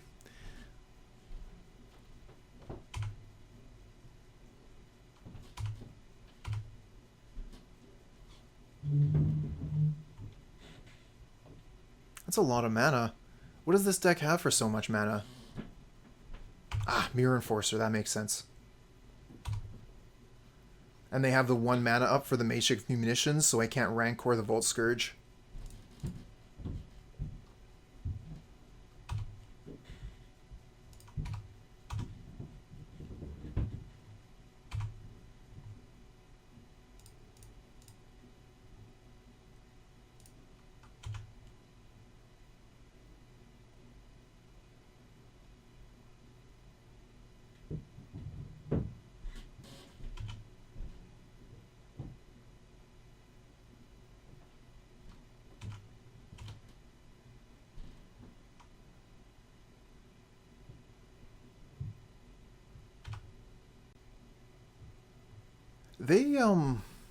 They almost have us dead just with the munitions. Now we know why artifact lands are banned in Modern. That's right.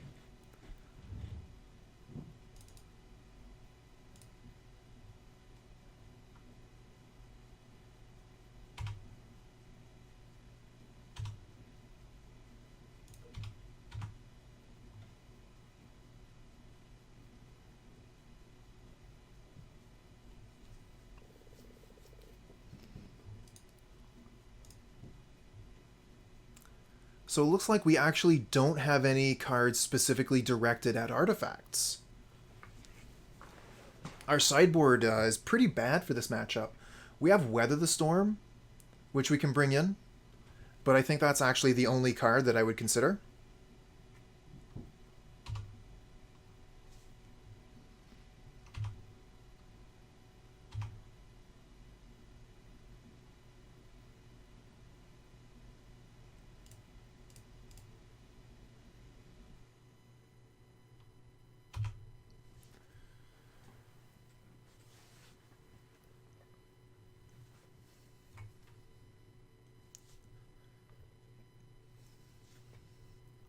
So yeah, I feel like I let this game slip away.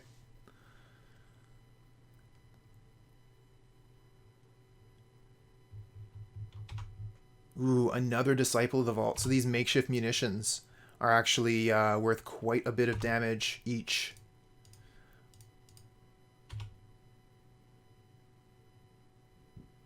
Because it's like 3 each.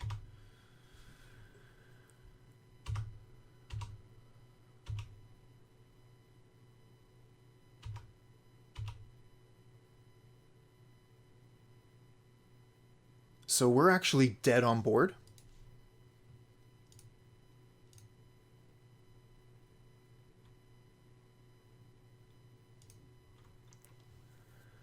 Okay, so let's see here. Yeah, we'll bring in Weather the Storm.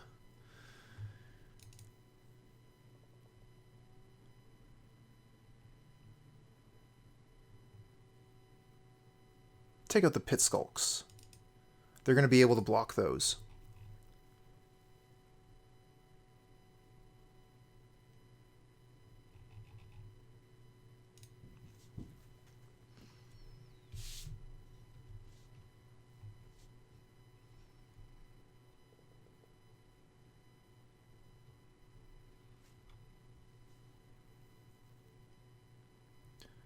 opponent is going to be able to easily have a creature that could block a Pit-Skulk at 2, and then even a Pit-Skulk at 4 can be blocked by an ATOG if they really need to.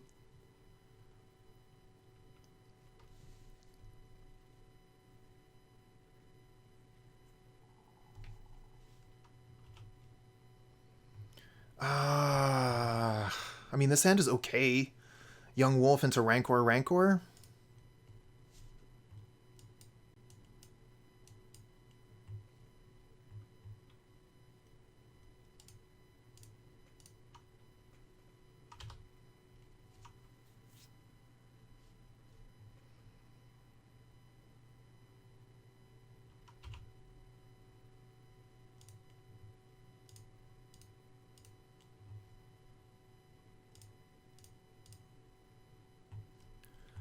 Let's get aggressive.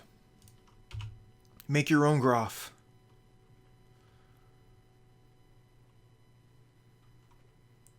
Why have a 5/4 dog when I can have a 5/1 trampling wolf?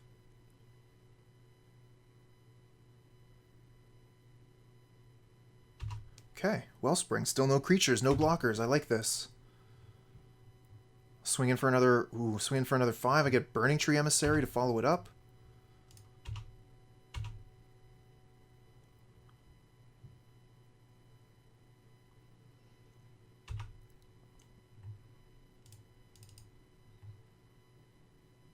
And I even have Weather the Storm available because of the Eldrazi spawn for the 1 extra mana. I'm not going to do it here. I don't think there's any reason to Weather the Storm here.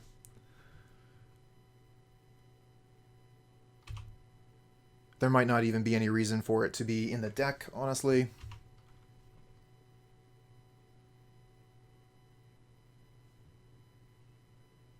Oh, Crack Clan Shaman. That's a pain. So that can actually wipe our board, but it's going to cost them quite a bit to do that. They have to do 3 activations, which is the Wellspring and 2 of their lands.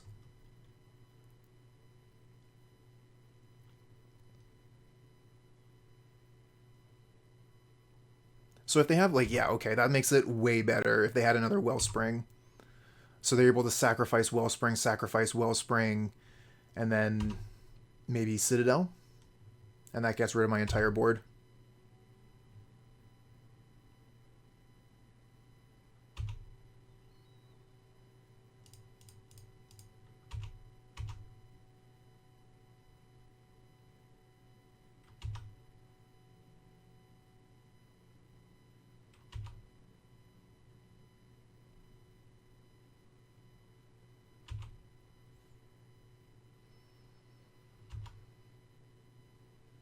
And one more.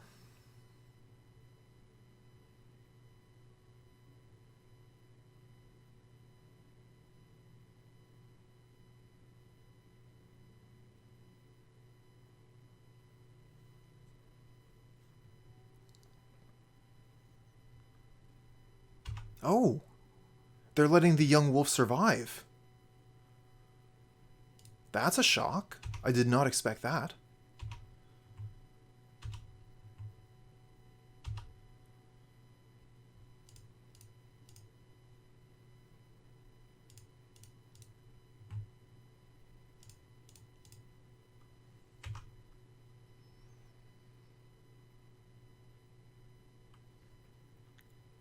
They might just have another removal spell. I mean, they have 9 cards in hand right now.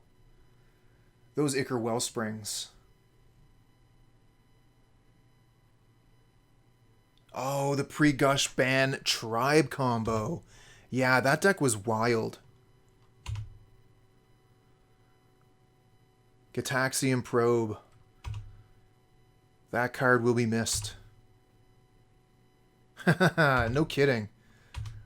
Get that wolf out of here. Too angry.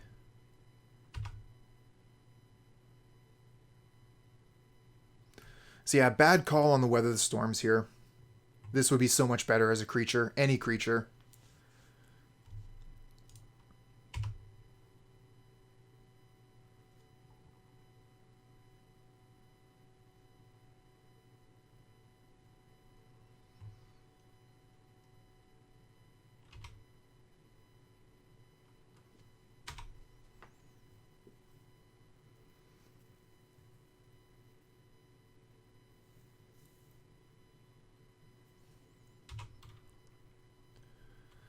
Oh, Vault Skirge. Don't mind if I do.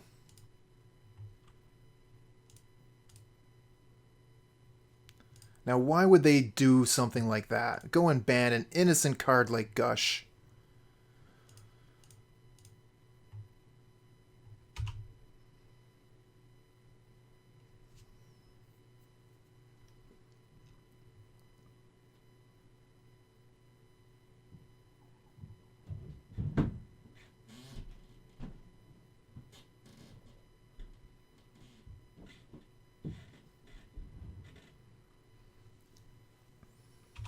Oh, the Disciple of the Vault there. That's brutal.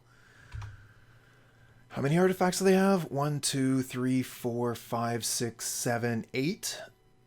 8 times 2 is 16, 17. So this is lethal. When they attack, we must block ATOG. Because the Disciple of the Vault makes the ATOG quite a bit better than it would be otherwise. So as much as I would love this Vault Skirge to stay back and be able to attack them, that's just not in the cards. And this Weather the Storm is just sitting here dead. Case of overboarding, I would say. Probably would have been better if I hadn't boarded at all. Okay, we have to block here. We have no choice.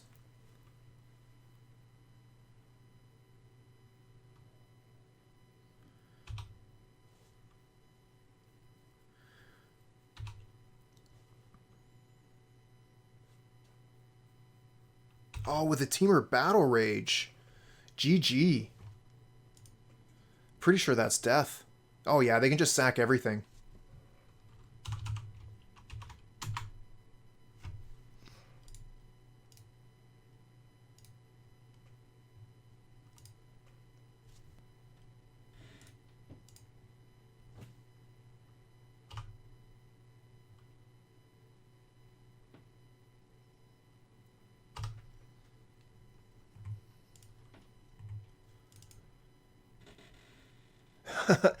The one with the least 1043A. I got one of those. There it is.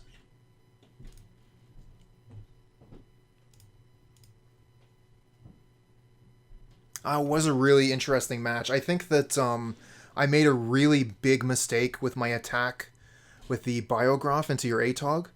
I thought that it was worth to trade to get your ATOG off the board, but you had so many resources in hand, I needed to keep my dog.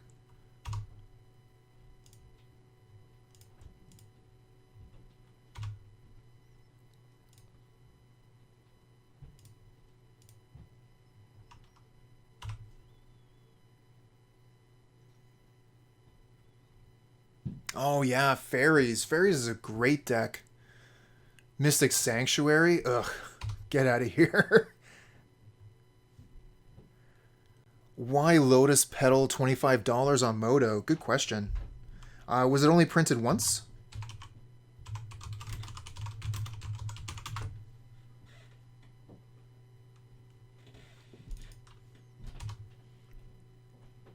Wow, that is shocking.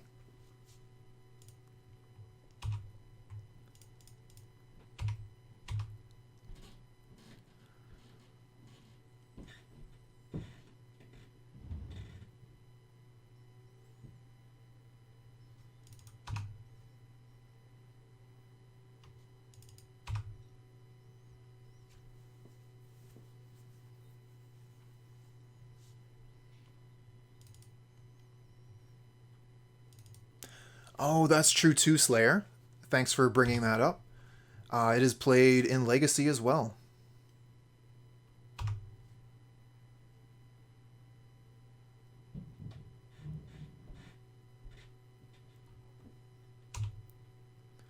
And yeah, they get a free attack here. So we going down to 12 now. Ugh.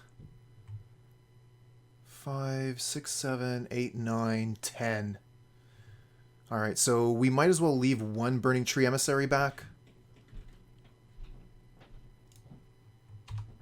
Since it's not a lethal attack anyway.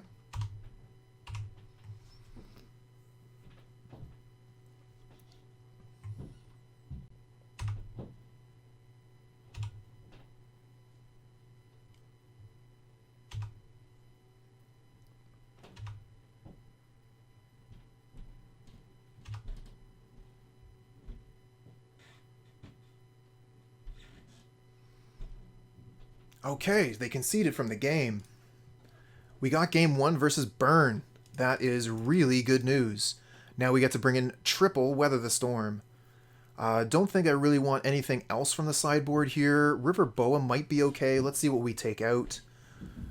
Gonna want to keep the Savage Swipes. Vines of Vastwood, I guess they're so-so. Vault Skirge, keep all of those.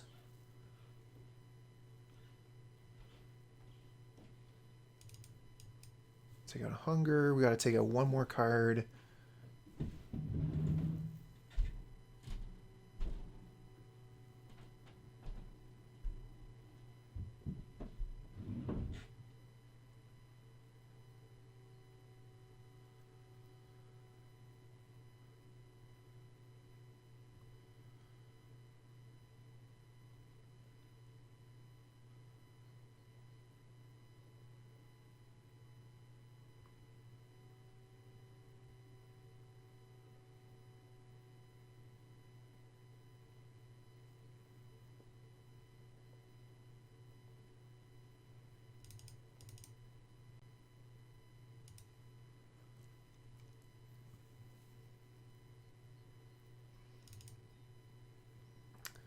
Not great. I don't like this hand. I'm going to mull. 4 lands. Another 4 land hand. Give me a break. I'm going to keep this one. We'll get rid of Khalni Garden. At least we have a good 1-2. Is the Songs of the Damned combo deck any good? I would say yes. First off, it's very enjoyable to play, I found, when we were playing it. Like, I really liked playing the deck, and I think it would be really fun to play in paper as well. Is the deck good? That is a different question. I think it's definitely a lot better now that the Epic Storm has taken a look at it. And it's starting to put up results, but I'm not sure, like, I wouldn't say it's tier 1, but I think it's definitely good enough to, you know, be able to buy it and, you know, feel good about taking it to the store and playing it.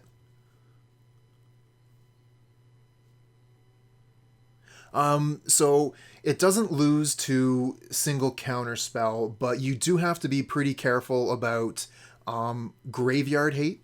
So if you have, if you're fighting like a Relic of Progenitus or something, that is something that can stop your combo.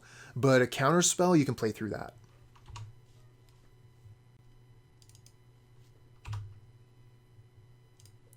All right, we're going to attack with Young Wolf. See if they block here. They probably will. A pretty free block. No, they just take the damage. Going to be safe. I wish one of these Nest Invaders was a Burning-Tree Emissary instead. Whatever, we'll play the other 2 Nest Invaders next turn. Unless we draw something really nice.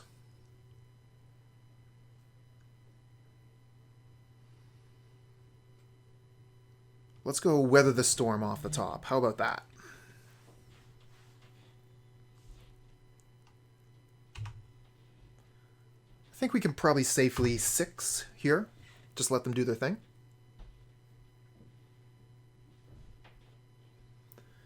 Ooh, a Bajuka Bog you could fetch for? You're not satisfied with crop rotation? The Epic Storm did a Pauper article. Actually, the Epic Storm has been doing quite a bit of Pauper content lately. If you check out his YouTube channel, you'll see a lot of stuff up there. He's been working quite hard on the cycling deck, and he's also done some stuff with the Lotus Petal deck. So the Keldon Marauders are a bit of a pain. How are we supposed to attack through those? We can't. I guess we'll just play Nest Invaders. We didn't play a land yet this turn, right? No, we did. Okay. Yeah, turn 3, 3 forests in play. We played a land.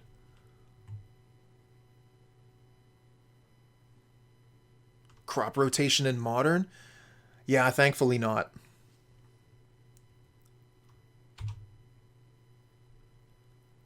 But I have seen crop rotation into Bojuka Bog in Pauper. Tron does that.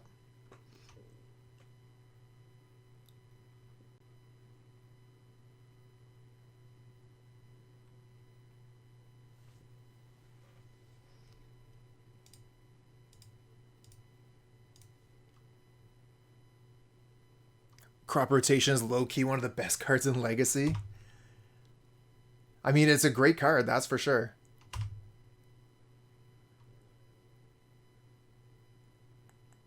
Yeah, if I attack here, I only get in for 1 damage, and I lose one of my creatures. It's not worth it.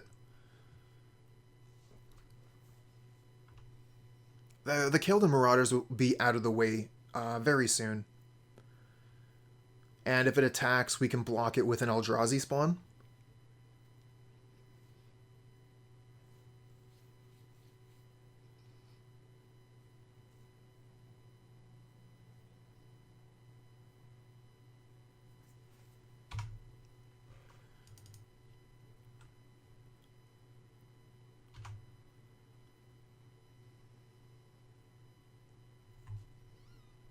Then again, even if Keldon Marauders just sits here and doesn't even attack, it's doing a lot of work for the opponent. Keeping us from attacking 1 turn was pretty strong. Okay, this Flame Slash isn't too bad. Just taking a Nest Invader out. It's supposed to be killing things like Bayou Groff.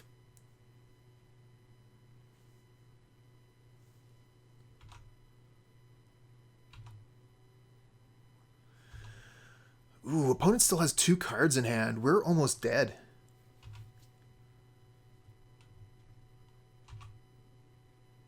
Nettle Sentinel. We'll attack all. We'll just leave the spawns back.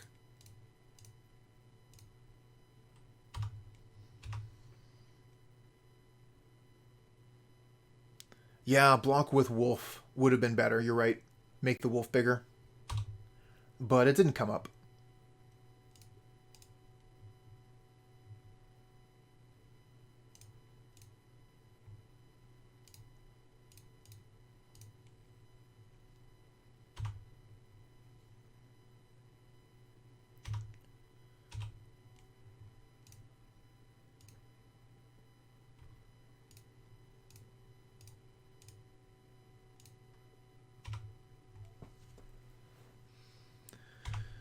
Okay. Not able to find Weather the Storm this time. So let's see. We're going down to 7. This puts us to 6. They have 3 cards in hand. We should be dead.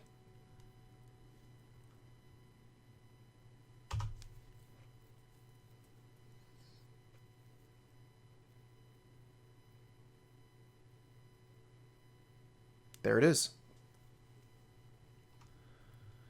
Okay, let's go again.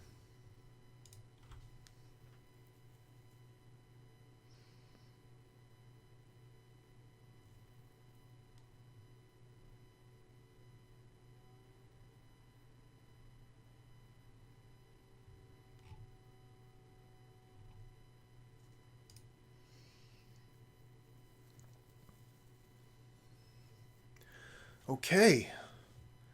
Last match. Last game of the match. Last game of the league. Last game of the stream. Let's go. We got Weather the Storm, Quirion Ranger, and Groff. Keep this.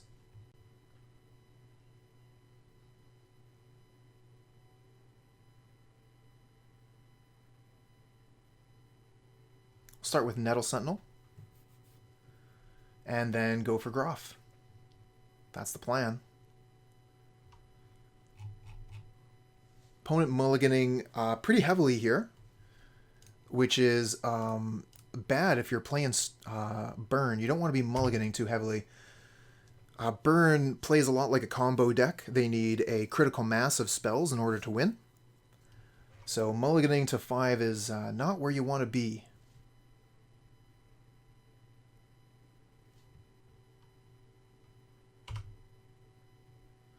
Ooh. It just got better.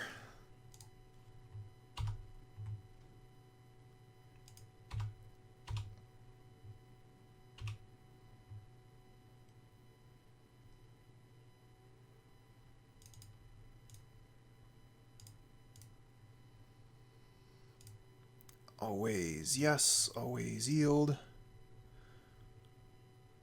Yeah, they need 3/7 spells. It's a little bit different in Pauper because they have access to the Stormlords, which mess the math up a little bit.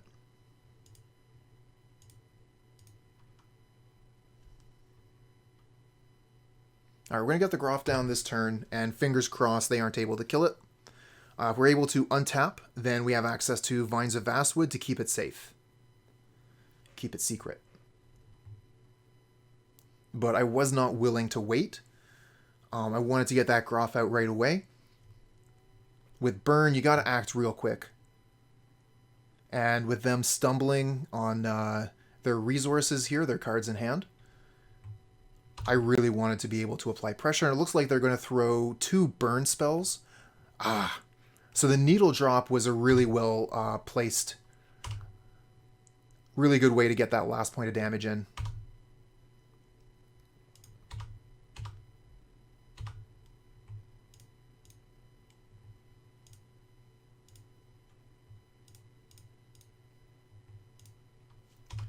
Okay, we can keep one of our creatures alive with the Vines. And we have Weather the Storm to trade favorably with the opponent. If they get a turn with like 3 burn spells in a row, we get to Weather.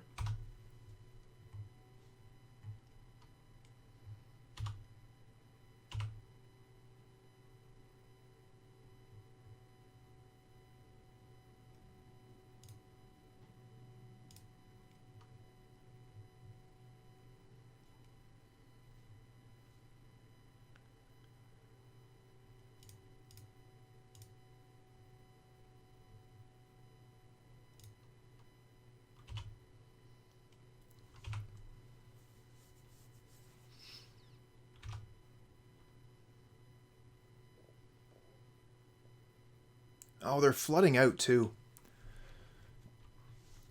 So not only did the opponent mulligan, they also flood.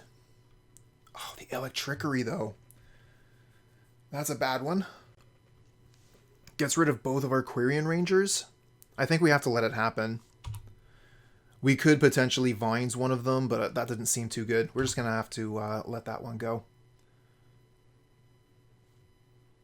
House of Mana, welcome, welcome. Thanks for dropping in. A young wolf.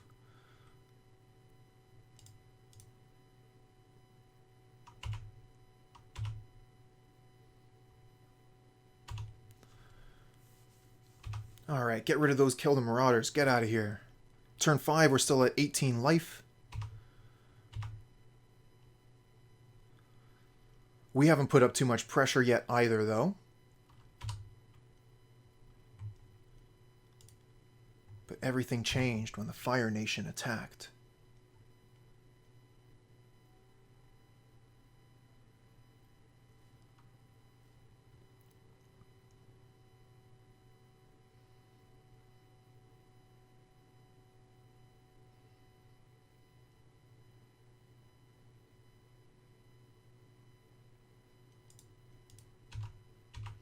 Attack for 5.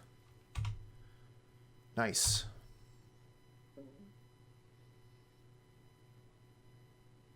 And opponent concedes. Okay. Managed to get our play points back and a chest on top of it.